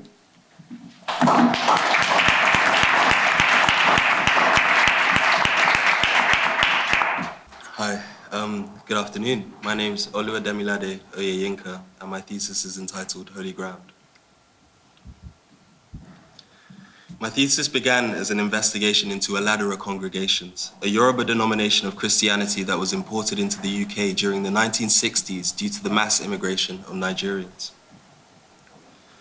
It is clear that Christianity was a vital component in colonial expansion, a means to acclimate indigenous peoples to Western ideologies through spirituality. The 19th century arrival of Christian missionaries in Nigeria led to a confrontation of cultural values, and individuals eventually sought to establish culturally specific vernaculars of worship.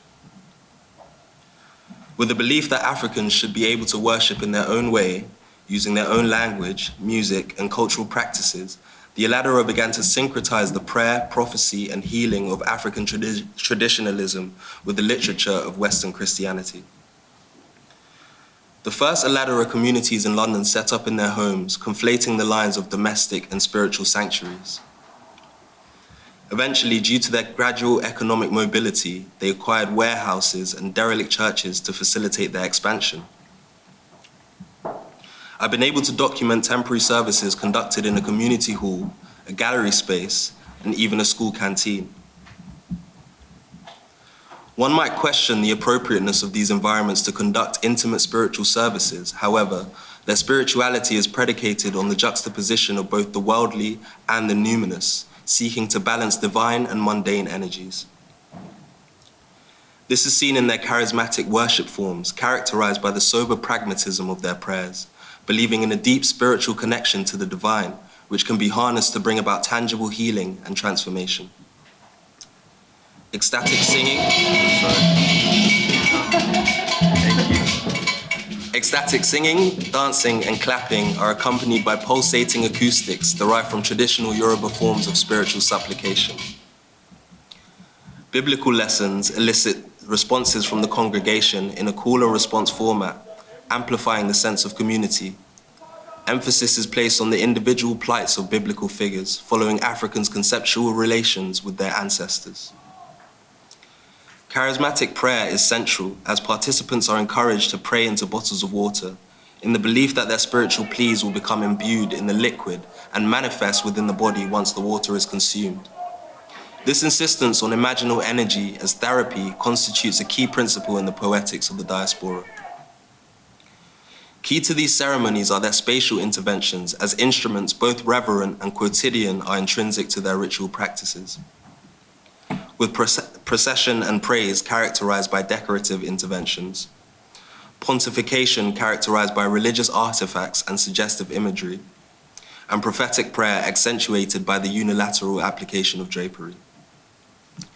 This idiosyncratic visual identity takes the concept of deification, the act of permeating mundane reality with divine otherness, to unparalleled extremes, with the Eladera seeing the potential for consecration in the most banal spaces and objects.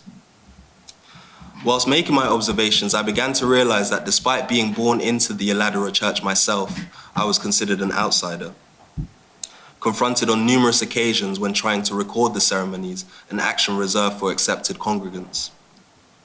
At the age of 6, my parents converted me to Catholicism, facilitating my attendance to a Catholic school. This decision to compromise aspects of my identity to assimilate into Western society is emblematic of the conflicts that the new generation encounter.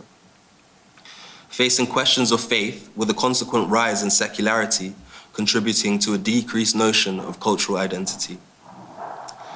At this junction, the focus of my investigation shifted, and I began conducting a series of interviews with the new generation, discovering an ever-increasing disconnection with faith and culture.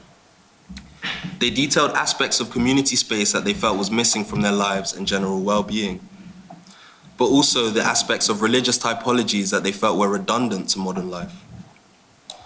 Ultimately, it's clear that the present generation of diasporic individuals yearn for the cultural solidarity provided by these sanctuaries, but relevant to their contemporary needs and multitudinous identity, spaces for revelry, sanctuaries for mindfulness, and outlets for expression. Moving forward, my practice seeks to emulate the Eladera's methodologies of placemaking and choreography to platform the contemporary generation of diasporic individuals, posing the question, how can we instigate spaces of refuge, conviviality, and education for future generations of Nigerian British immigrants in order to establish a sense of spatial and cultural ownership? Thank you.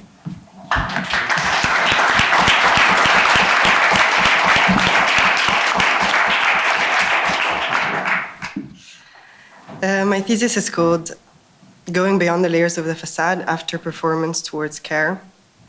I wanted to start by acknowledging that over a year of digging into the matter is surely not enough to comprehend the roots of the problematic around the Grenfell Tower fire, nonetheless around housing in the UK. And I don't assume to understand what it means to have understood the level of complexity of this landscape and to understand what it means to live in a social housing tower in the center of London. However, I would have liked to have been able to assume that if in architecture schools we are instructed through exemplary projects that have traced our past and present times, then we would also have the space to discuss and learn from failures that have scarred the very histories that we place under our architectural lens.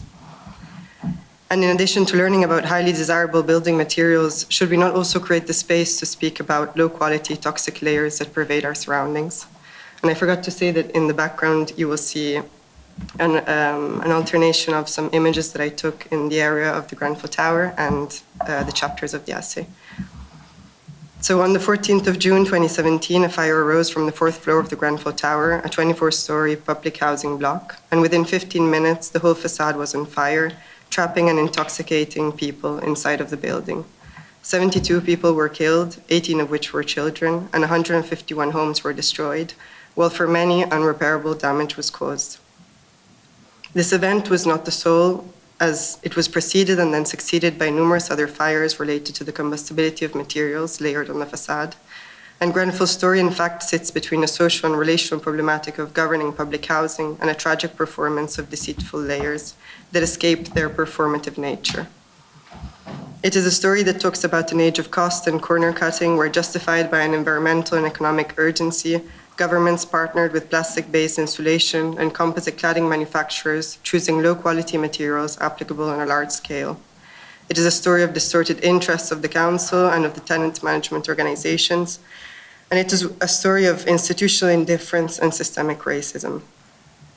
Through the essay, the facade is disassembled in the mapping of actors and factors that were part of what led to the Grenfell Tower fire, We metaphorically cross the strata of the building to learn from what happened in and behind its section. Starting from the materiality of the combustible elements of the cladding, we proceed with the portrayal of what happened behind the facade, to then scale out again and reach the city, investigating how deregulation, financialization of housing, and deep urban inequalities played a part in the narrative.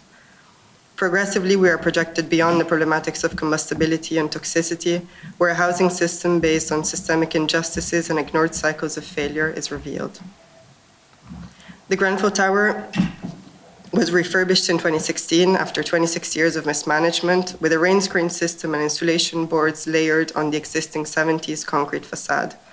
In the later inquiry, it was revealed that residents had been repeatedly raising concerns on the fire safety and quality of works taken forward. And tragically, from an online blog of members of the Grenfell Action Group of November 2016, we clearly read an anticipation of what would happen only months later. In this scene, the notion of performance of buildings is questioned through a material perspective where governments respond through a purely physical act of successive layering of the wall strata. Performance translates in aspired efficiency through tangible substance where buildings become numbers that can be regulated by standards. However, these apparently seamless panelized facades actually hide a complex system of loose interconnections between components and people. So the fire is the event from which we question the disintegration of the facade with the rise of assemblage in the juggling between the notions of care and performance in architecture. In cases like the Grenfell Tower, the material disintegration of the facade becomes the metaphor for the immaterial dissolution of the notion of care in housing. So in this essay, we delve into the shifting notion of care from one built around things to one founded on sentiments. We aspire to a form of care that escapes fixity and the present static understanding of things, to instead push the fluid network of responsibilities exhibited in the contact between bodies, buildings, and environments. In the narrative of the tower, we delve into the ambiguity of standards, the gaps between the words and regulations, the absence of human responsibility, the tendency of looking at the surface rather than entering the depth, and the relationship between care and competence in practice. The essay aims at exhibiting what can't be read in the straight lines of an architectural detail and revealing what has been stuffed behind these apparently polished facades. From the material failure of performance and the absence of an immaterial awareness, we challenge the present incommunicability between care and performance, presenting care as the ultimate layer to performance. The binary understanding of performance and matter, solely loaded in science and certainties, is questioned in order to define a space for an understanding of immaterial concerns as design tools. So from the toxicity of matter, an immaterial tangibility that questions morality and practice emerges. Thank you.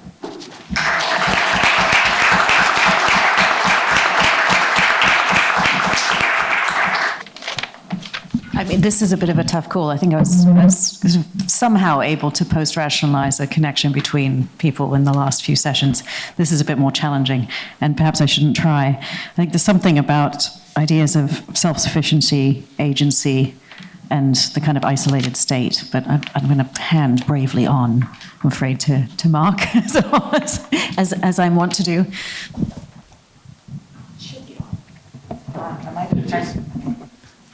Right.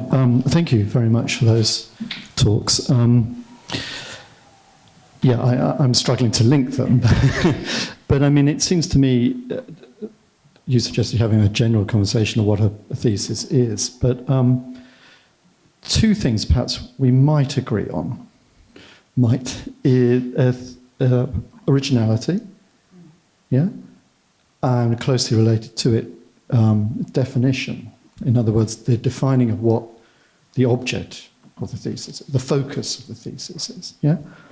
So, and obviously, sometimes we have a subject that comes out of something very personal that you feel as if you know or you've lived already. And sometimes you reach out to a subject which just intrigues, which you have had no personal connection with before. So in a sense, what I'd like to ask you all is actually just about the originality here. How would you express your unique contribution to knowledge. Can I just add a point on that? Because rather than, I think maybe the uniqueness of the contribution to knowledge is something that perhaps could come after the thesis. And it was. Yeah. Yeah. No. It's not critiquing it. It's just I think another way to because I mean obviously it's a brilliant question would be to what terms in your own consideration is what you're doing unique to yourself.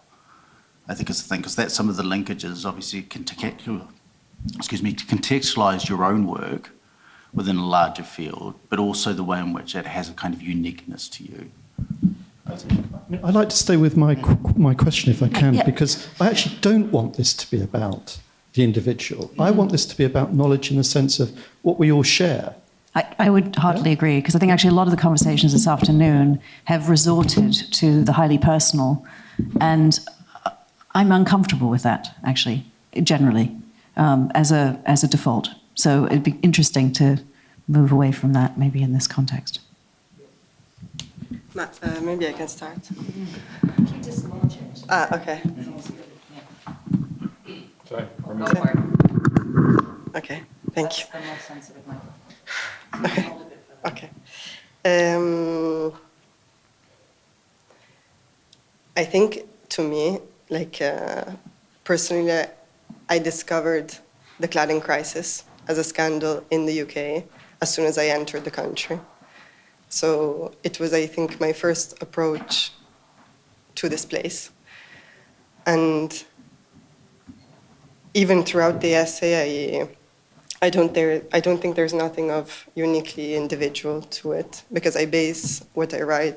I mean, I based my essay on a knowledge that was already present, and I wanted to make it clear that it is already present, and I'm not trying to bring anything new. But I think for me it was a way of reading something that I had initially approached from a very material and technical perspective, instead through more in more immaterial terms.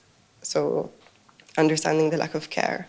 And specifically on this, talking about the Grenfell Tower, there was so much knowledge that came out of the public inquiry, and it was knowledge that was expressed in highly technical terms. And so for me, it was also a way of rereading it through a language that maybe can be shared amongst more people. Can I? Sorry, if I could just come back to you, but you do something strange. Sorry, you do something strange with Wahlberg, which nobody has done before with this material. Yeah. With? Sorry. No, I've got the wrong one, haven't I? No, have I got the right one or the wrong one? I've got the wrong one. Yes. Oh well. I might answer for you in one small way. So I went to your symposium, and I think what's interesting, so Giulia brought all these voices together, and you were happily actually quite absent from that conversation. So you facilitated a relationship between people who may well have been at a table before with one another, but within a different context, reflecting from a different perspective given the time that had passed. And I think that was, that did bring something, it shed a very different light. And I think that what you're doing here with the introduction of your own drawings is also creating another filter to what the way in which we're interpreting those different voices, which, not to answer your own answer for you, but I think that is highly unique and doesn't need to reflect on your own experience necessarily. You see where I'm going with this. I think that it's quite helpful. I don't want to talk too much here, but many, many years ago, I had a group of first-year students. We did this whole walk around Rome over 7 days, and we'd have these incredible conversations within the context of when people were talking about the city. And then every time we were walking in between anything, all I would hear behind me was these incredibly personal conversations. And so for one day, I said, for the rest of the day, I don't want you to talk about yourselves or anyone you know. And it was interesting because then the context in which one could discuss anything shifted. And it was and it also enabled other people to engage in the conversation. But I may be out of my time.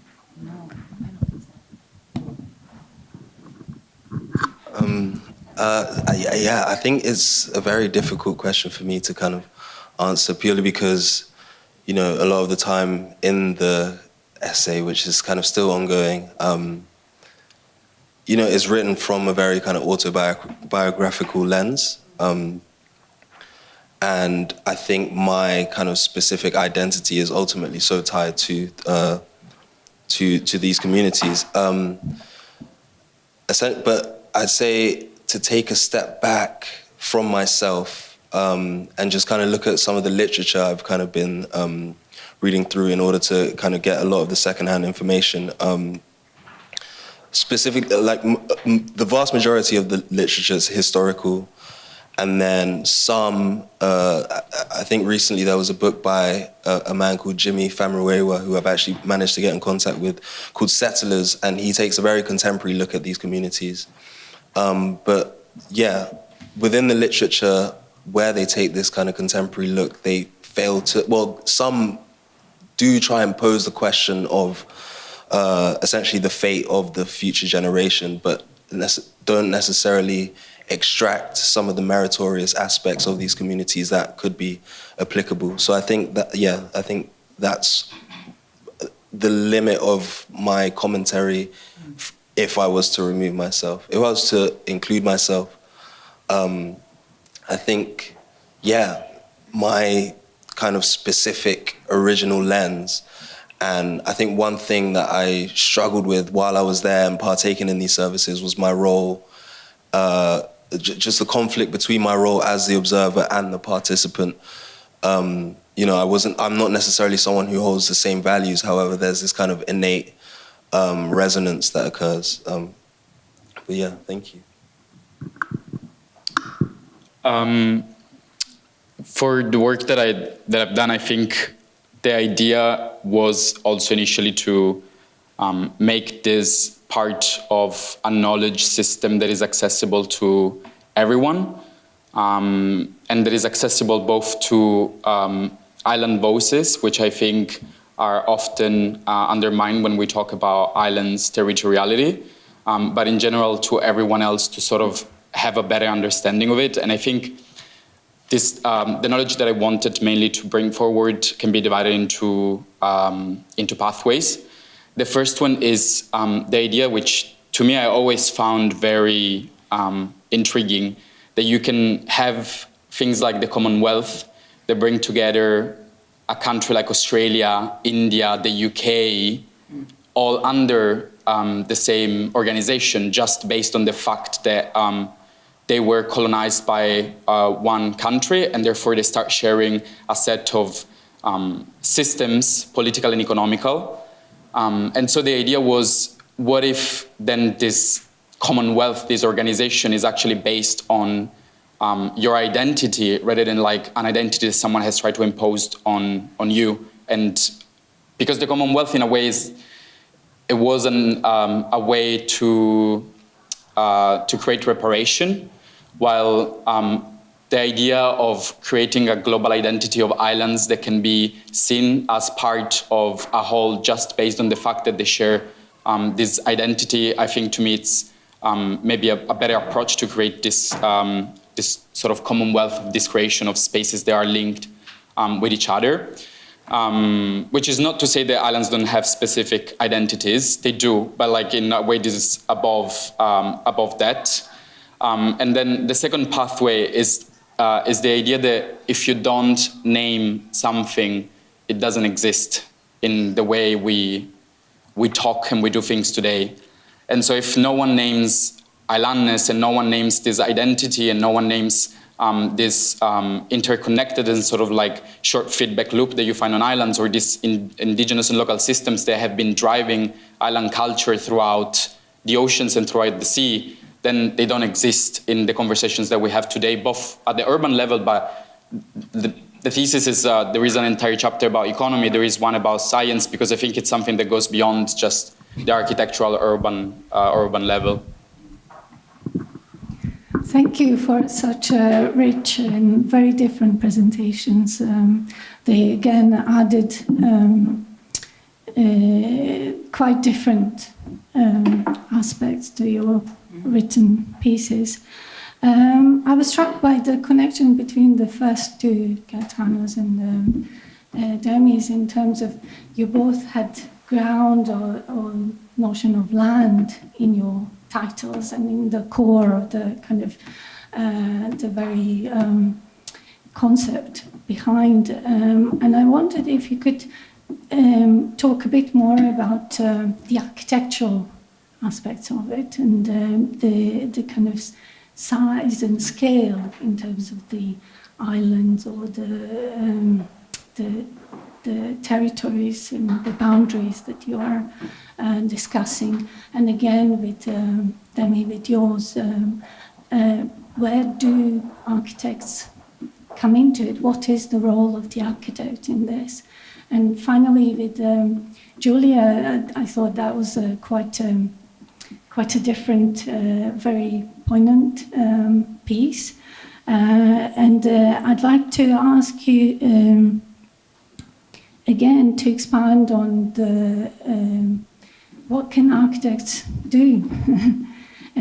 You mentioned Studio E architects who were literally involved in this process, and I remember how difficult it was and how everyone was concerned because how do you start kind of beginning beyond trying to apportion blame or trying to acknowledge? How do you start going towards proposition, towards kind of more than just description?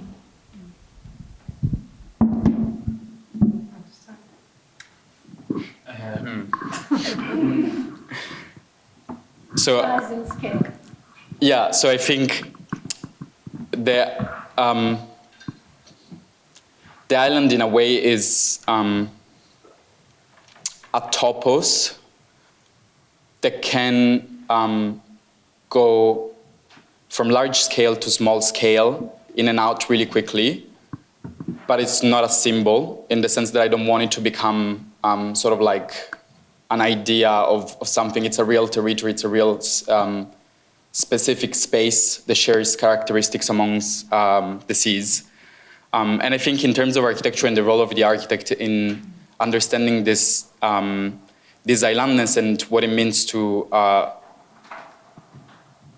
live on an island, it can be defined in different ways, or you can find various ways in which the architect has a crucial role. The first one, which I think is shared with the geography, is the idea that the definition of an island is still very ambiguous, which is it's very funny because it's probably the only territory that is so well defined because it's a natural border, has not been drawn by anyone, and at the same time it's still like one of the hardest to define because is a rock an island? Is the entire Americas an island? It's very hard to understand. And I remember when in the first chapter of the thesis, I do try and define islands not through maybe geographical elements, but through things that recur constantly on islands, like, for example, the idea of the interconnectedness of the elements and how there is this short feedback loop where if you do something on an island, will have a much stronger and violent feedback within the space rather than you do it on the mainland because of the space and how the things get dispersed.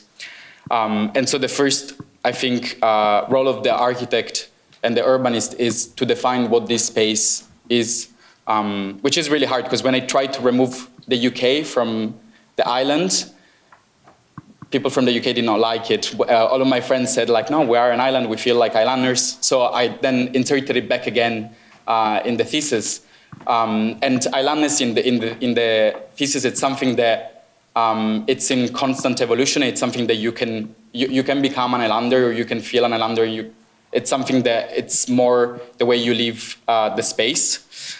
In terms of architecture, one of the most, I think, interesting examples that I was struck by was in Fiji, they are doing one of the biggest relocation plans ever witnessed in the world because of the sea level rising and the villages not being able to actually resist with the water coming in the land. which is an issue that is affecting most of islands. And so in this relocation plan, the architects decided, so in Fiji, land works in a very particular way where it's not owned the way we do own it, but it's more like it goes back to tribes and how it's divided. And the whole idea is that the government managed to get some of the land from other tribes that were in a way on a safer space, on a higher ground. And they constructed the houses for the settlement that had to be relocated. But then with it, they also added a beast farm within the village, which then created tension within the two. And so the architect is, in a way, in a constant. It's fine. I don't think I need to. We're gonna run out of. But yeah, I think it's understanding the island help us as architects. Because I know she asked you a question, but I'm really dying to ask you a question, and we're running short of time. Can I give you a new question?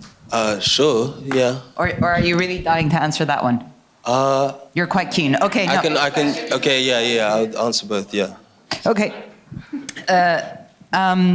So I'm going to say something that I'm a little bit uncomfortable with, sure. But I'm going to put it out there.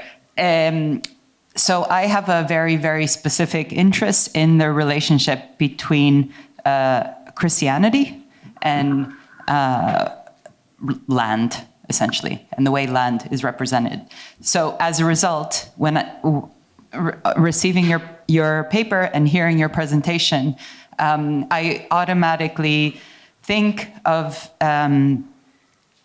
essentially like how Christianity is brought into Africa essentially as amongst other things, but as a tool of like flipping religion for land, almost. No, it becomes like this weird, and I'm saying it in an extremely unelegant way. There is a slam poet who said it in a really incredibly beautiful way. That's she says, we were taught to pray with our eyes closed, and when we closed our eyes, we had the land and they had the Bible, and when we opened our eyes, they had the land and we had the Bible. So I guess my question to you, and it might be too much, but I suppose my question to you is, when you talk about being potentially disenfranchised in this kind of current, but how deep would you be willing to go in this history of religion as a tool of increasingly complex disenfranchisement?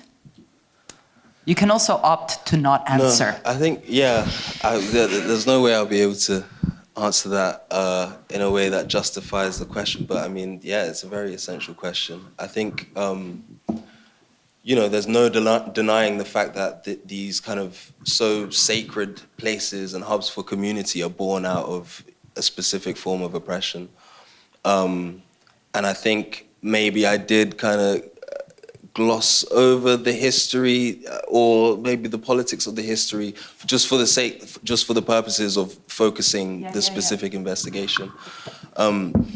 This is such an important question, scale, and scale being also related to time. I mean, I've worked with a student who's working on the British Ghanaian community, also in London, and the community churches, and it becomes such an important way of reaffirming community and offering a way of transitioning as a new migrant into a culture that is often hostile. So it's sat within a very particular context and is reappropriated in a really important way. And then the language of that reappropriation is incredibly specific. Exactly. It goes deep into the community, has multiple layers across multiple generations, and that's super interesting. Yeah.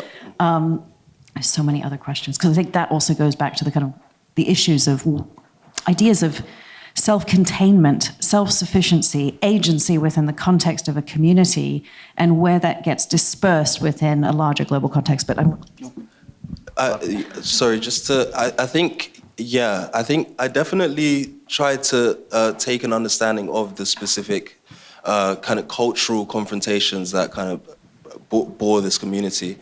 And I think whether you look at back then at the community's inception or now, the kind of defining characteristic is this sense of resilience. And I think that also goes back to the question about time and space also, in that when I think of land specifically, I think, you can't dissociate these rituals and these ceremonies from the notion of time.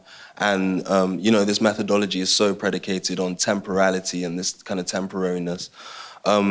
But yeah, and I think in terms of the role as an architect or designer, some of the things I've kind of gleaned from those communities is understanding to take that step back and not necessarily be the person that dictates spaces for culture, but rather someone who not dictates spaces, but narrates the culture and understands how to kind of best respond to them. I was just going to ask a general question, which Giulia, you can answer, because it just comes into, it's a sort of writerly media specific one around the capacity to organise and convey information before you even get to formulating the argument. Because in effect, one of the things that struck me about your three works, but also all your colleagues in the thesis as well, is it's a much larger project.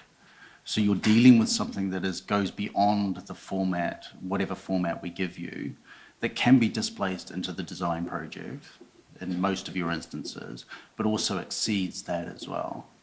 And I think, and it really struck me in reading your work, which is, I think, kind of wonderful, is how much information there is, what it is to glean through that, and present that in a way in which you can begin to articulate or explore those ideas. So if you could just say something about, the limitations you felt within the writing of, and the time span we're in the year, because obviously these are all projects that exceed that for you, and what kind of direction do you think you want to take the work in?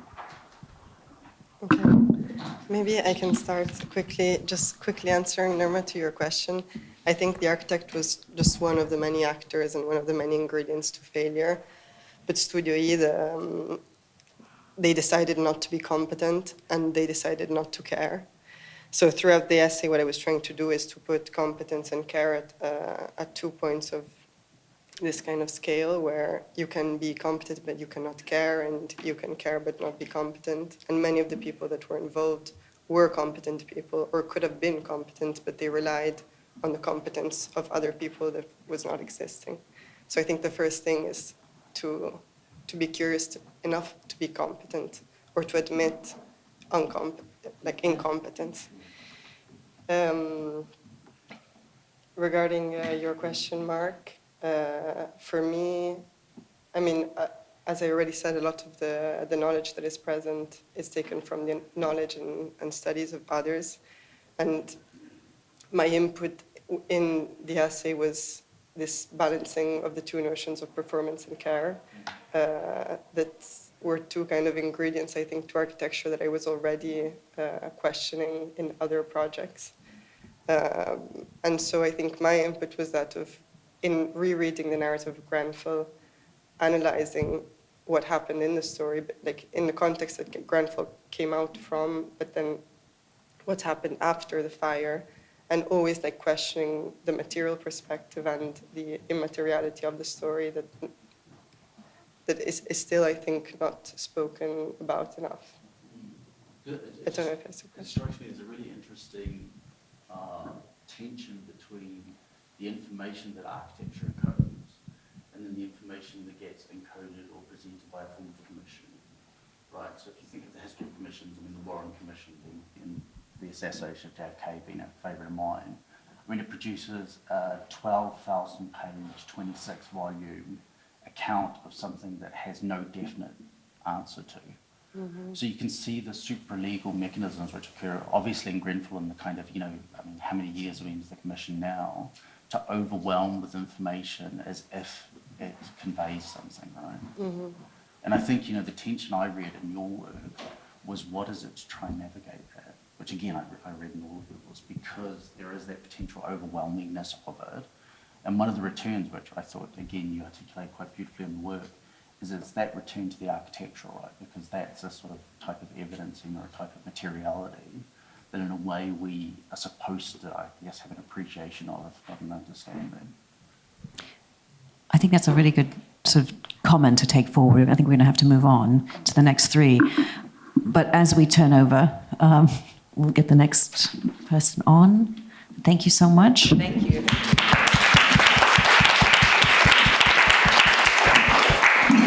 Because I think, Mark, this then touches on the question of what constitutes research, what constitutes a thesis. I think we can bring that into the next slide. Hi, my name is Sonia. So the title of my work is Right Over Right Over Right. It's looking at Abbey Warburg, historic England, and building conservation. So I'm going to go through the thesis quite informally, if that's okay. So the thesis starts by looking at using Warburg as a theoretical tool to understand the building conservation practice within the UK. It's mainly focusing on his ability to demonstrate historicity and temporality simultaneously and seeing how we can use these methods within historic England's scheme. So in sort of Warburg fashion, I'll start with the epilogue.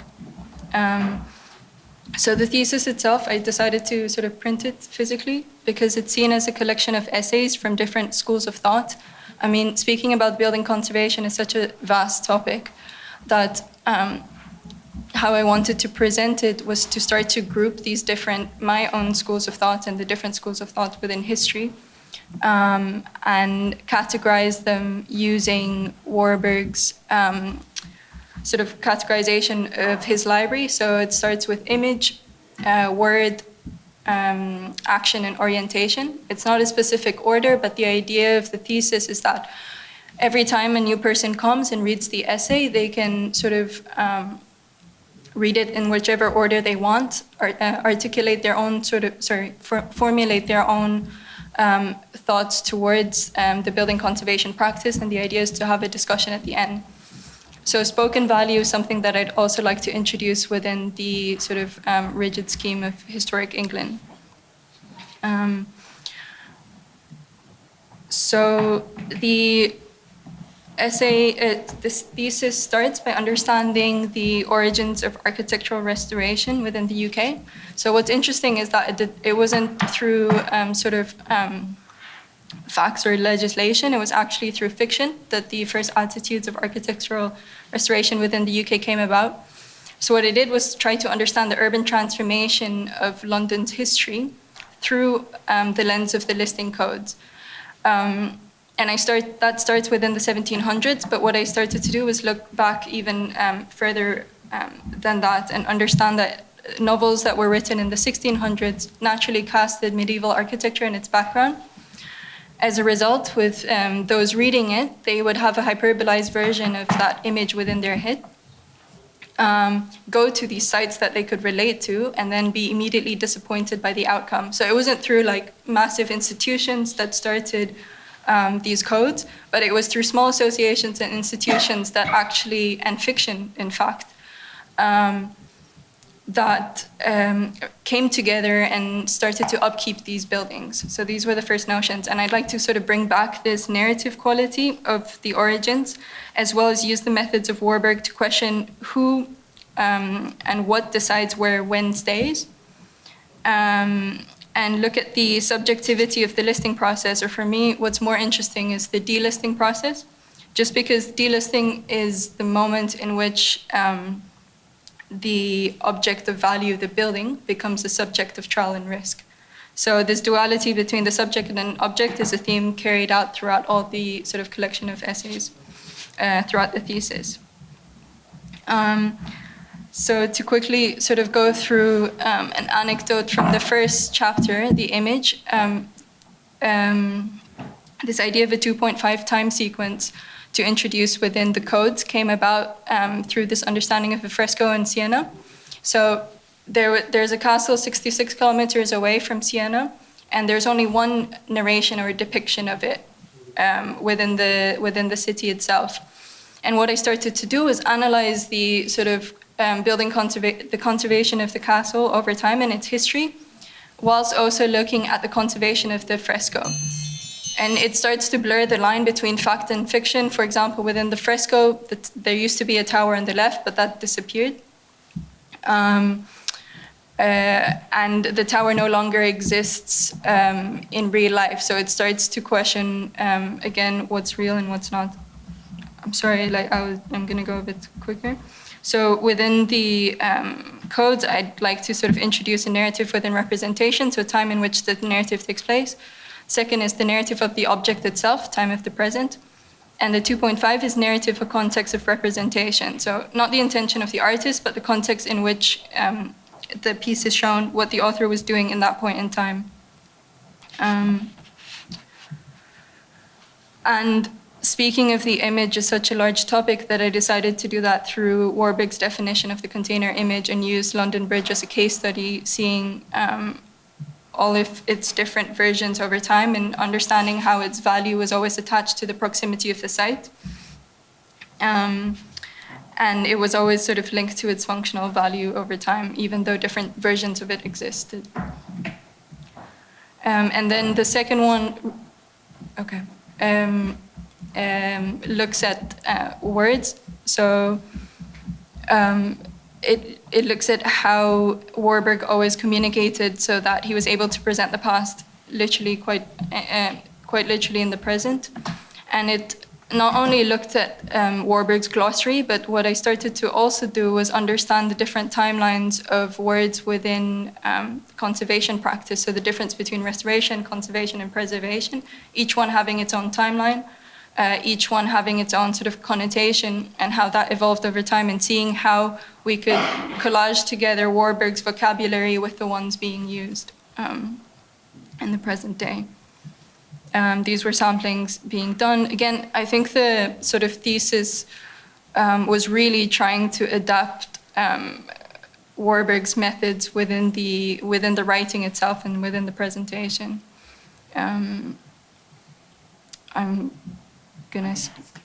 That's fine. I'm gonna stop there. I'm sorry. Thanks so much.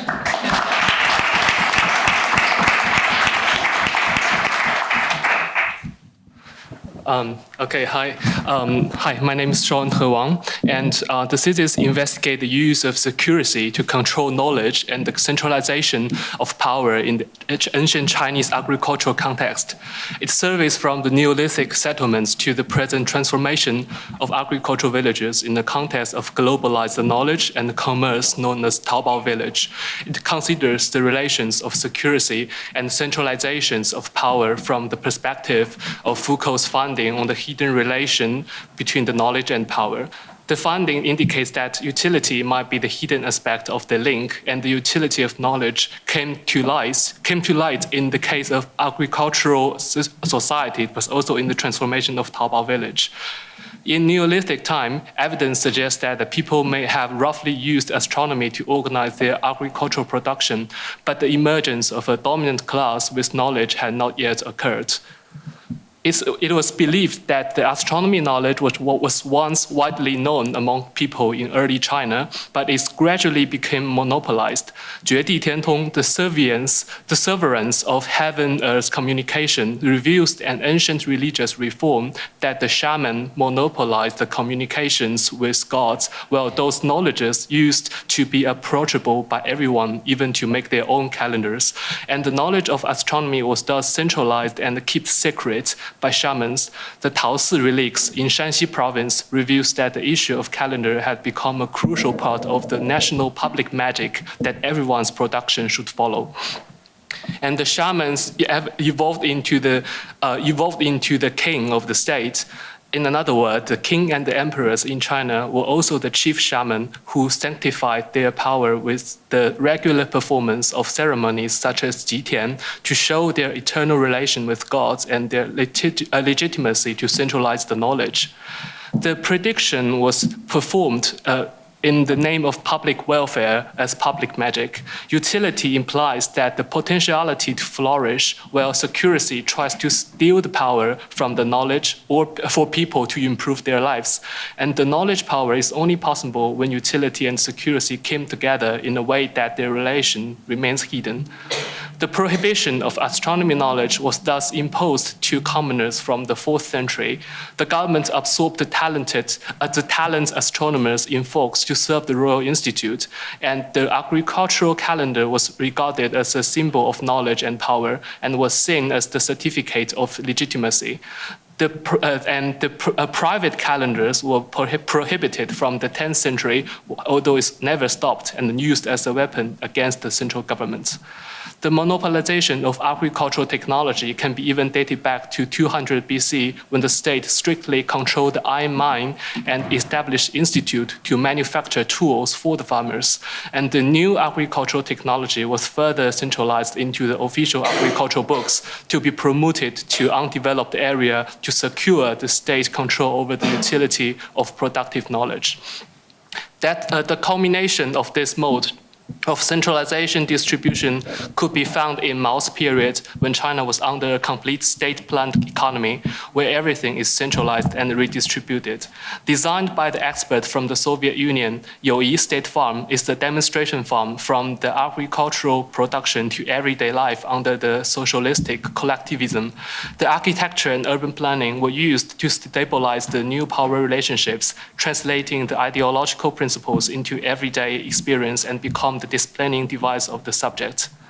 The phenomenon of Taobao village tells how the relation evolved in the contemporary context. Taobao is China's biggest online shopping platform that reshaped 1,000 villages into factories. Shaji Town became the first Taobao village in 2006, and villagers started making furniture in their courtyards and shared their knowledge. In 2011, the government introduced the idea of zoning to the planning of Shaji, enabling the best efficiency on the Taobao economy. And the knowledge of e-commerce was institutionalized in the form of Taobao University and enforcedly promoted by the local government. So to conclude, the faith that people have in knowledge use specializations to create a similar effect to security and creating like dependence to the powers, namely the governmental and corporate institutions. And it could be the sense of time that is officially identified in the form of calendars, or could be the iron farming tools as the latest technologies to be promoted. It also the practice of Taobao village to be promoted for the poverty alleviations. And power is not interested in the suppression of knowledge, rather in monopolizing the distribution of knowledge. Once we become the object of the knowledge, we became the subject of powers. And the belief systems on knowledge among the commoners enables the centralization of powers. It used to be shamans, the emperors, and in Taobao village, the internet created a seemingly more democratic system, but the hidden relations still exist, and it's the belief in this kind of a transcendent knowledge that developed into the character of faith in antiquity or the ideology in modernity as an instrument for the reproduction of social relationships. Thanks.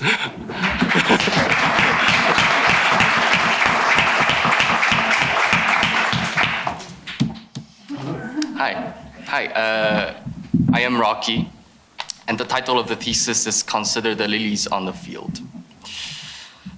The purpose of the thesis is to investigate the issue of land ownership through the specific context of Scotland.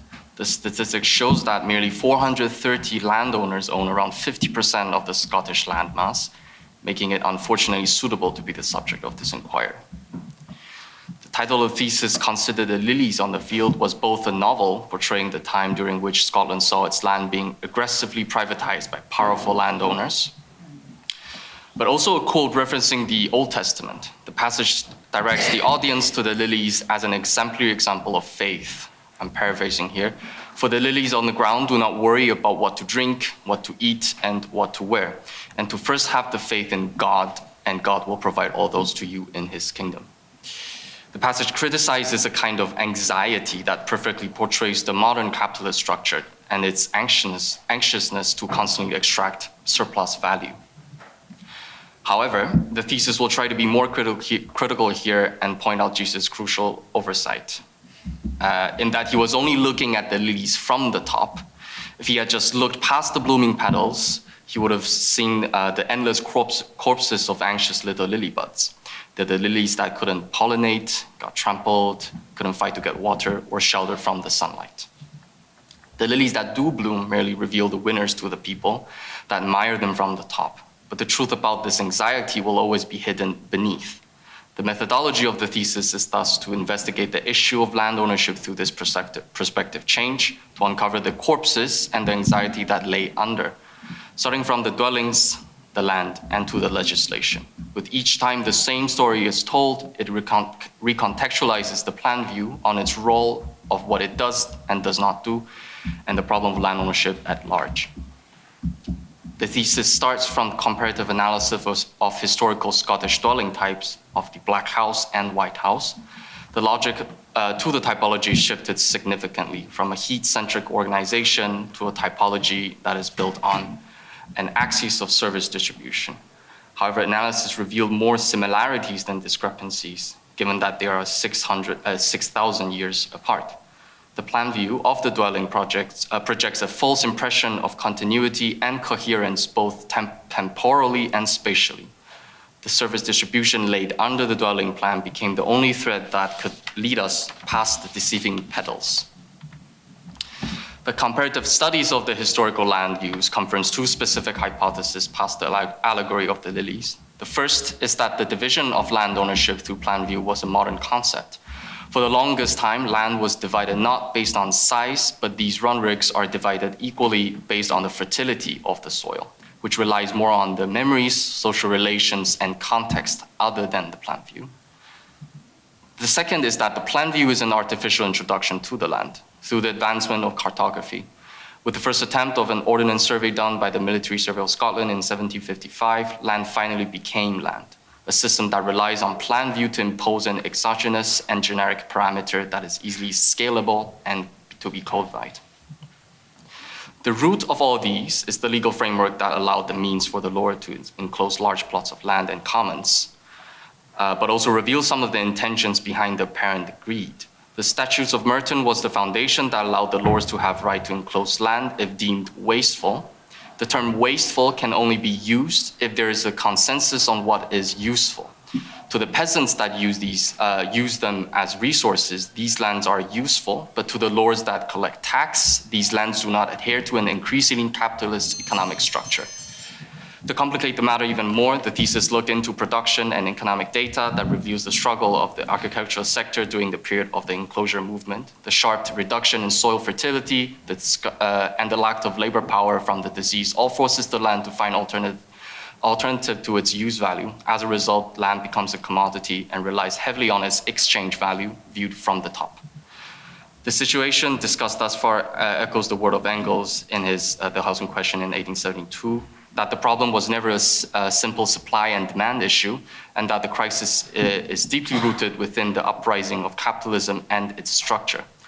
Contrary to the Bible's point, we are all doomed to be anxious, from the lilies that struggled to compete for nutrients, to the people that were stripped of their means, to ownership, to architecture that misjudged its importance.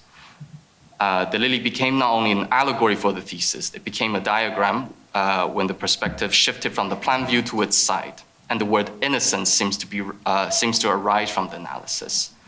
Architecture seems to be doomed to mistrust the plan as a tool and as a starting point of change.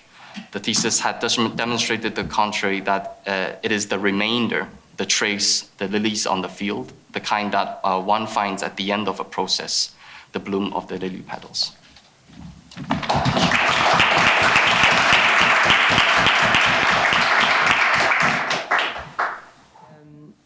My name is Judy, and the thesis is called The Standing Reserve. It can be read in any form that the reader wishes. In line with the thesis, time is a concept that can be shuffled and reshuffled based on individual choice. From the dawn of humanity, mythology has been the guiding light that has illuminated the paths of civilizations. It's been the repository of knowledge, wisdom, and stories of the people. However, 300 years ago, during the Age of Enlightenment, a new mythology emerged, that of technology. This mythology, fueled by humanism, colonialism, and racism, ignored local wisdom and indigenous innovation, branding it as primitive. As we find ourselves drowning in a relentlessly expanding ocean of information, we somehow concurrently find ourselves starving for wisdom. Despite being dismissed as primitive for centuries, indigenous technologies have not been lost or forgotten, they're simply hidden, away from the spotlight of progress. As we approach a period of environmental and societal collapse, the intersection of anthropology, ecology, and innovation is becoming the most pressing discussion of our time. However, history reveals a legacy of indigenous appropriation without attribution, including the invention of the term sustainability, that can be traced back to the great lore of the Iroquois people. This paradigm shift elevates the notion of the survival of the fittest to the survival of the most symbiotic.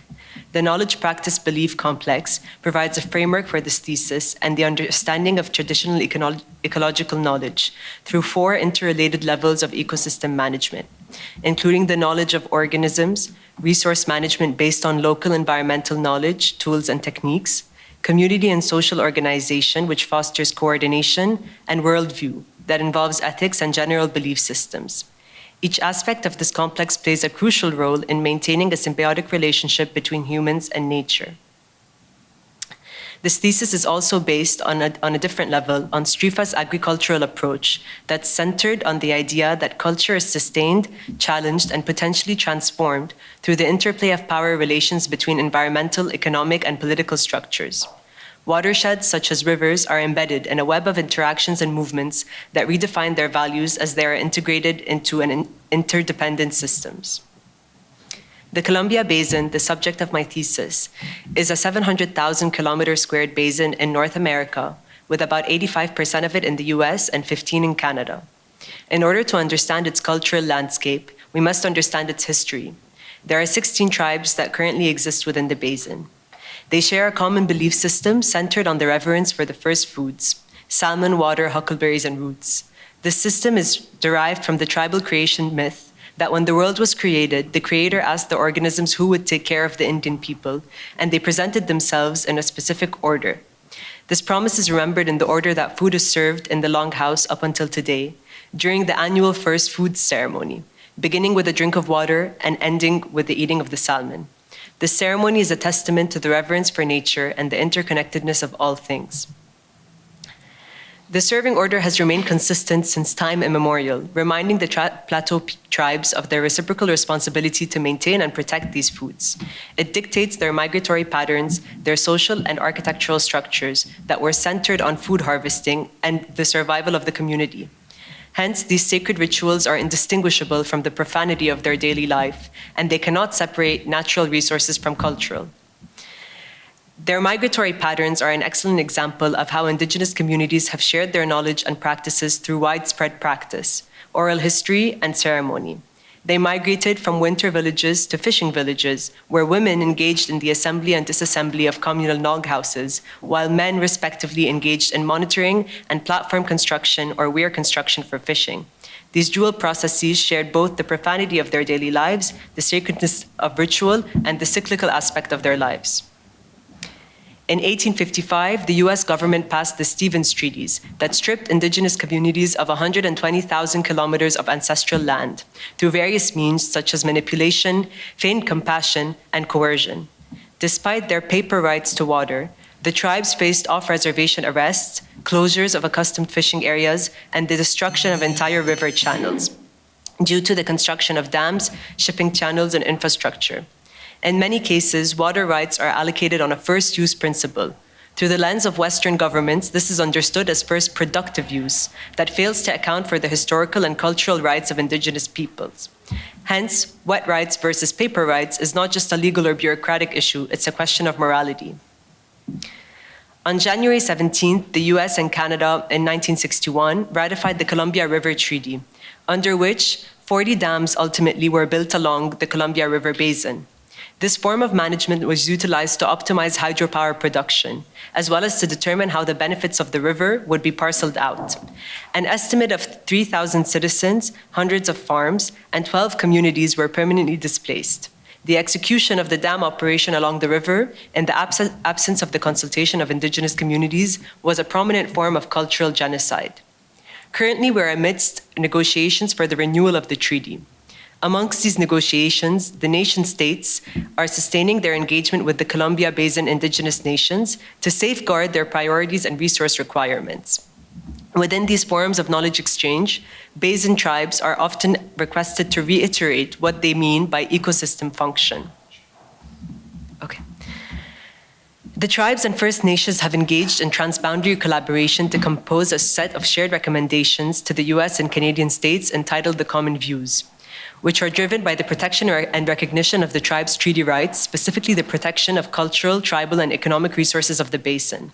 This initiative illustrates a shift towards multi-level governance systems focused on ecosystem-based function, driven by the first food beliefs. However, a novel form of regional ecological governance must emphasize the river basin as a shared ecological unit. A multilateral pedagogical approach is required to include the indigenous nations as a tertiary sovereign to these negotiations. If the removal of the Columbia River dams requires the implementation of a strategy for dam mitigation, this presents an opportunity to establish a new form of collaborative water governance centered on community-centered river revitalization through the adjacency of technical aspects rooted in global science and systems of indigenous ecological practices. My proposal is a longhouse for watershed restoration that will emphasize the intimate cultural relationship to the watershed maintained by indigenous nations through cultural memory, knowledge sharing, harvesting, fishing, and river-based knowledge, as well as monitoring and shared ceremony. In order to create a pedagogical landscape that highlights the value of multiple streams of knowledge. Given that this process is one which occurs in phases, the nature of the proposal will be intricately tied to the timeline of the removal itself. Thereby, rather than proposing a static architectural solution, the proposal is derived from the archetype of living it is rooted in, where you cannot segregate the profane from the sacred through the longhouse and the seasonal round. Thank you.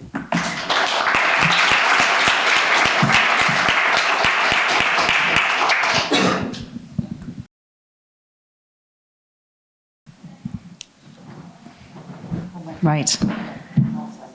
Now with 4, I'm not going to even attempt to draw some line between these. Now, a few of these touch a little bit perhaps on some things that you've worked on or working on. Maybe I'm making some of these things up, but... Well, the last one may be the Longhouse, which of course has a history of Western interest in it.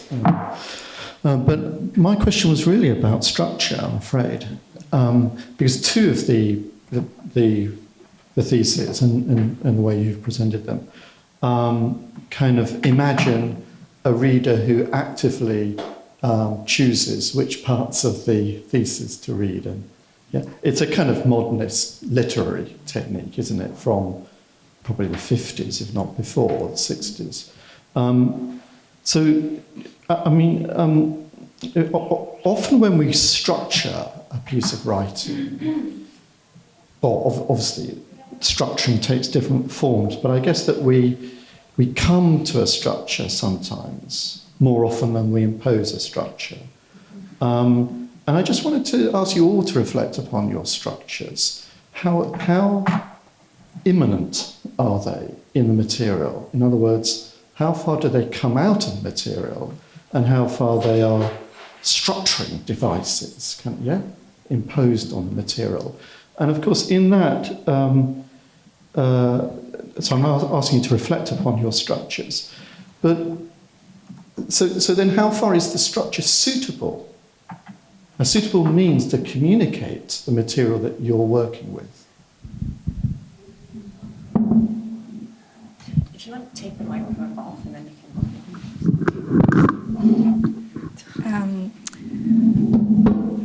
I think for mine, like the means of representation did become important, and the intention that I sort of alluded to towards the end was that it would be formatted or structured in a way where, because it's such a vast topic to speak about building conservation, what I tried to do was categorize it within these 4 categories based on sort of different research that I was doing, and everything sort of linked in a way, and I started to piece bits together based on these categories, and for me that gave me a sense of a better understanding of what I was sort of talking about.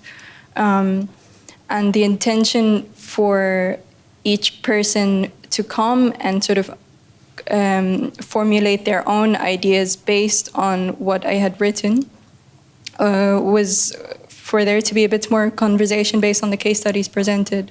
So I think the sort of loose structure was based on Warburg's panels, the Builder Atlas, where how he had these larger panels and then the within this image here.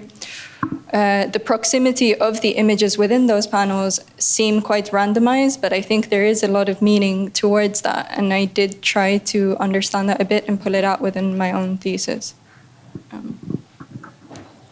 I think for me, this idea of there not being a specific chronological order that was mandatory to follow came from my research into the forms of life of these indigenous communities within the basin, because what I found that over time, the more I dug, the more I was looking at cycles rather than timelines. So rather than a chronology, I was looking at something repetitive. And every time I tried to give a hierarchy to these cycles, I found that actually there wasn't one. And they were, in fact, very symbiotic relationships within themselves in time. And as I put the thesis together, I actually never sat and wrote it chronologically, and I didn't have a table of contents until I finished writing it. And that's when I realized that my table of contents wasn't actually based on an order, but it was more based on a literal table and a series of aspects of the overall thesis that could all be read or taken apart and still tell a story in themselves. So that's why I chose to structure it without a structure, essentially. Yeah.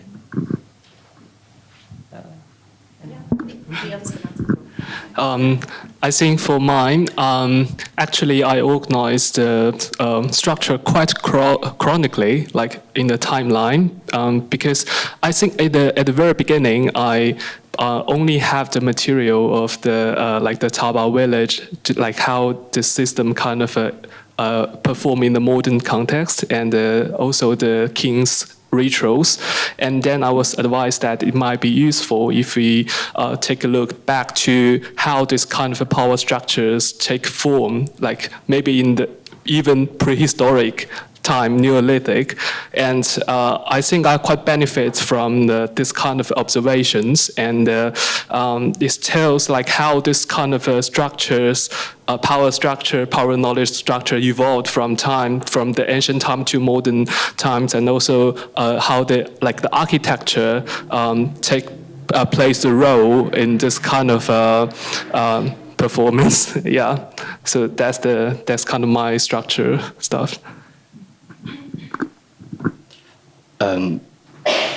I think for me, I believe that there, for traditional sense thesis, there is a parent structure, which is based on the human logic, which is you first present the context, the problematique, your research body, and then a conclusion. I don't think you can somehow avoid that completely, but I also think that while writing my own personal thesis, at some point that the image or the sectional drawing of that lily as a diagram kind of take over that traditional structure to a certain degree. I think that's a really interesting point. Perhaps, Mark, you'd like to respond from a thesis perspective. Yeah, I would just say, I think the thing is, I mean, in terms of like conclusions or what you draw from this, I always think there's a certain point where you don't know the conclusion until afterward, right? Which is another way of saying you're not really sure. You get lost in the work, and then you're not really sure what its kind of pertinence is, say. So in a way, it comes back to something Mark said before, trying to either force a conclusion, in which case it's just a kind of termination, it's an end, which, you know, this time of year, it is the end, right? It's the end of your education, etc. Or to appreciate how that is something maybe that stretches out, right? That has a greater form of exploration, say, or a greater form of refinement, if you want to have a kind of conclusionary model. So I guess the question around that would be, one, it was probably a way for you to consider your work, which is what kind of information do you value, right? Because obviously there's hierarchies of information within all of your works. So, you know, data being the most empirical, narratology being the sort of most personalised in those terms.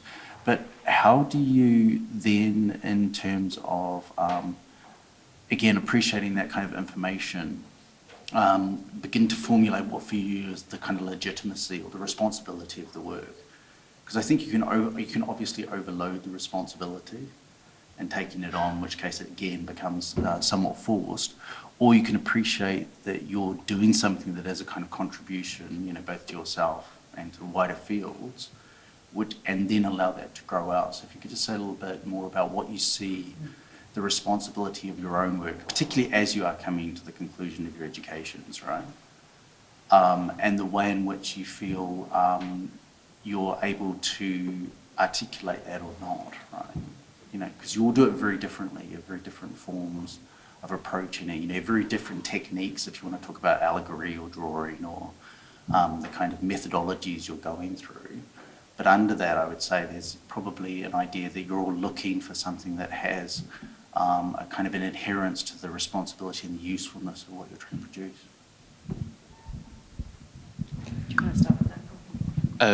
I'm not sure if I get the question completely, but I think for me, at least, there is certain. It also goes back to the kind of the conversation earlier. But I think in terms of writing a piece of thesis or research such as this, there is a certain degree of anonymity that is very crucial. We talked about the personal kind of view within these research, but actually it has to be developed through a really, anonymous lens, a language that is common to other people that don't have the same experience, to allow for a conversation. So I think another way of putting that would be in your kind of allegory, and you can argue with your definition of allegory, right? But that's just pedantic. Is what you're attempting to do with the lily is allow the lily its own presence, right? So in those terms, is something which I guess in a way you're all trying to get to is allowing the object its own presence within your work, which you figure as a kind of anonymity, but could be figures allowing that thing its own, voice as another. Allowing it a presence that recognizes what in fact it actually might be, right?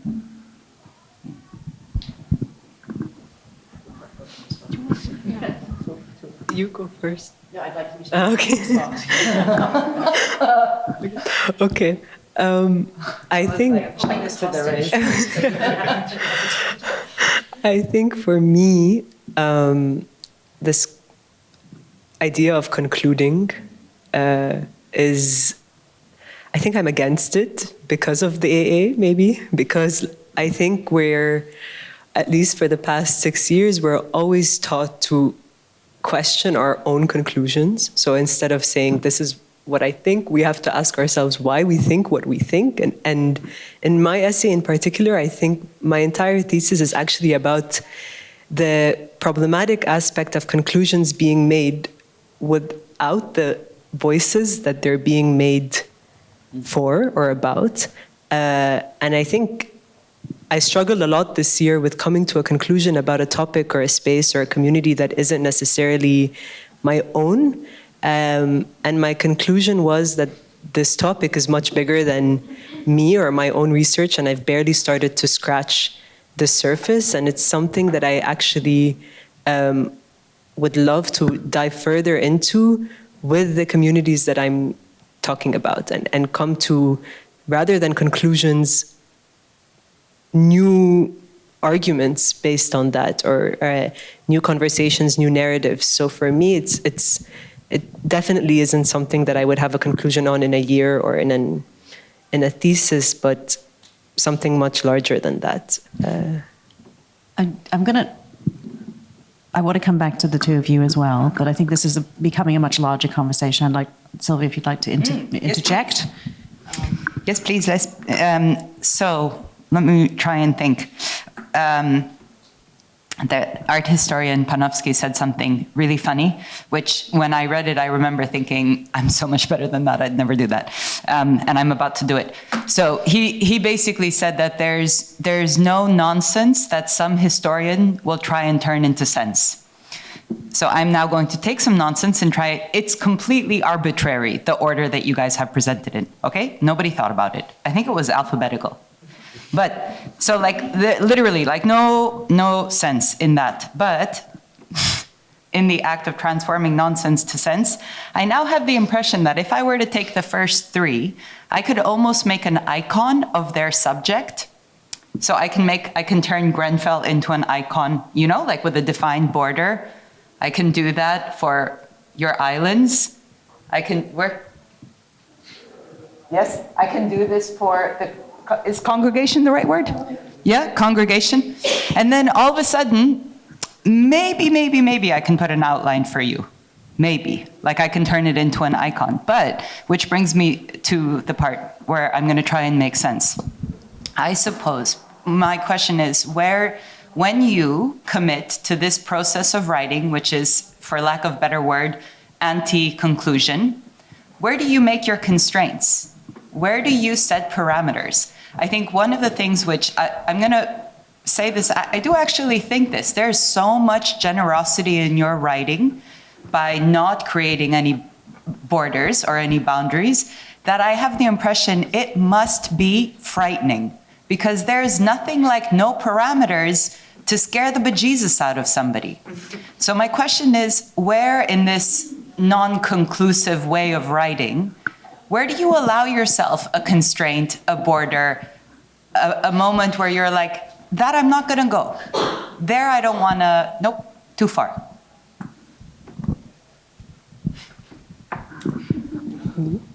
Please, whoever. I need a second.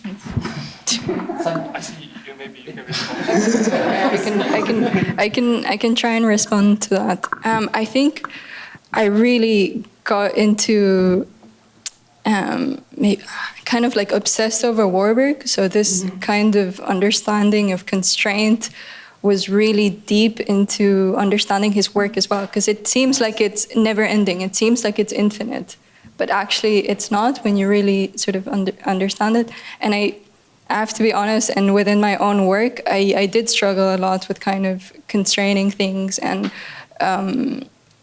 so that's why I chose to do 4 mini essays in the end. You know, like it wasn't really the format of a long thesis. I think what started,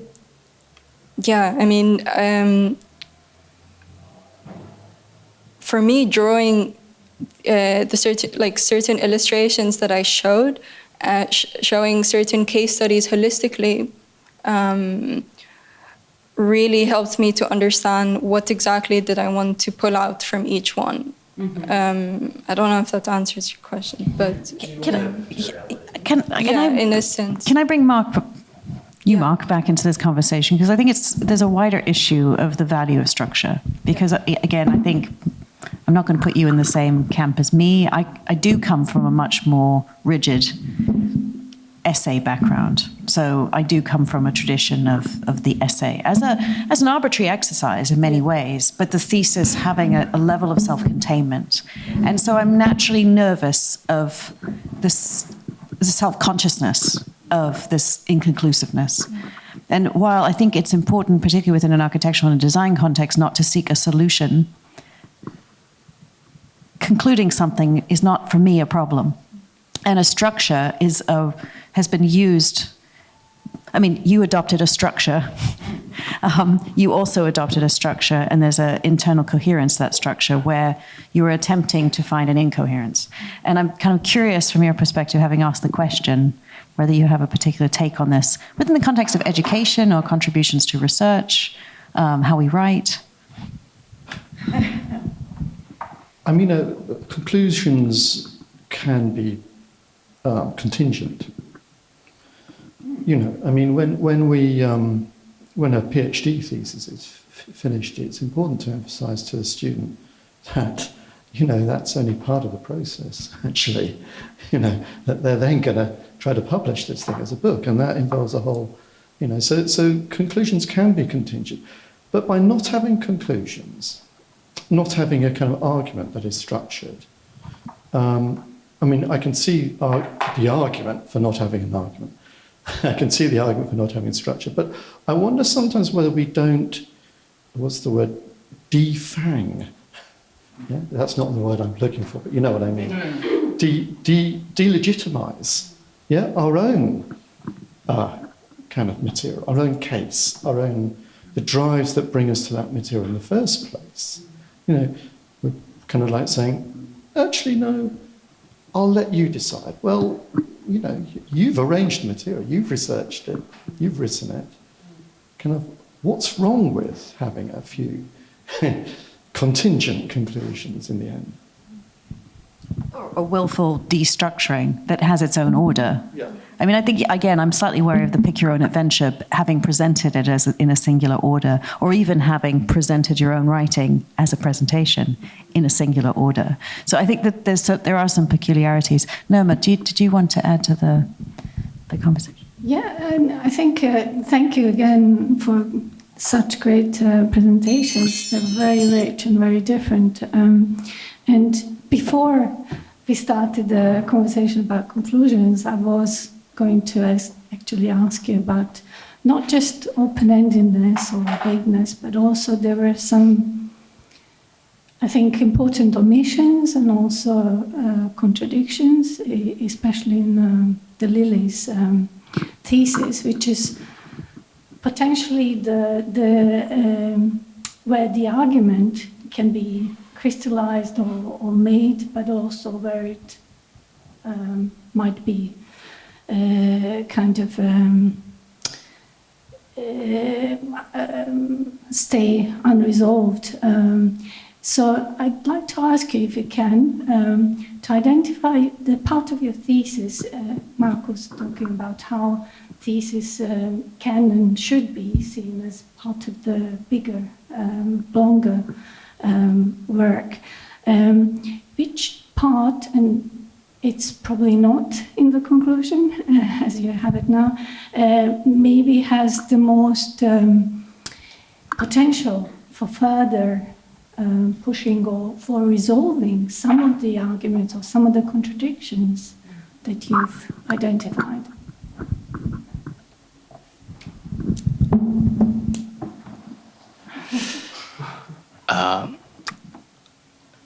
I think, weirdly enough, in writing this, I've spent the most of my time at my content page.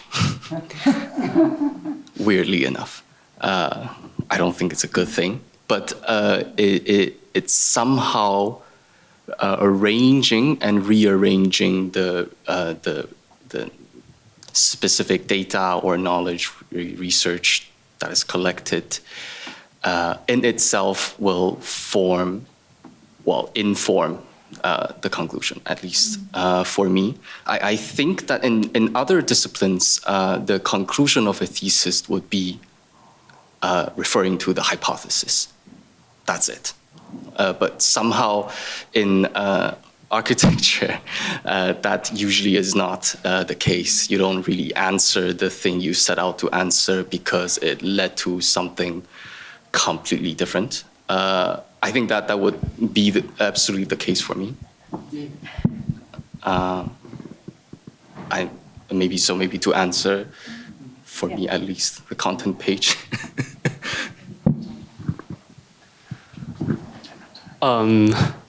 So the question is, which part in the thesis could be developed in further, or? Yes, but you're actually the only one who had conclusion. Yes, actually, yeah.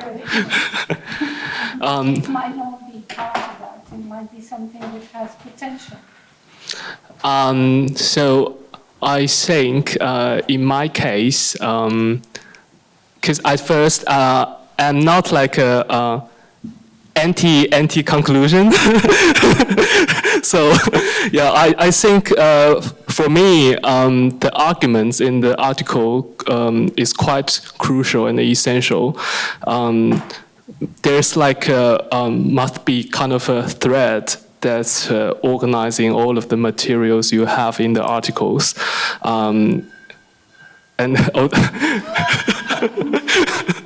Yeah. So maybe like the thread that you pick didn't lead to something that you imagined, but I think this is kind of the way that I organize the thesis. So I think like the further development of my thesis could be like maybe the architectural parts, how this kind of stuff can inspire like the further architectural designs and how people like respond, maybe this kind of a new system and how people gonna like behave or in kind of an anti like the knowledge power system that I put forward in my articles. Yeah. I think we're going to have to slowly wrap up. I'm going to leave it there. There's so many things I would love to talk about. We have to do our... Okay, I'm sorry. I really want to thank you all. I think that there's so many things that I would love to touch upon. I know Mark would love to touch upon. I think we can carry on this conversation in a less public forum, and may it go on much longer. I want to particularly thank Mark Crinson for joining us and for your comments, and Nerma, thank you and Sylvie for organising as well. So thank you all, and very well done. It's an absolute pleasure to hear your ideas and have the conversation over the course of the afternoon. Thank you.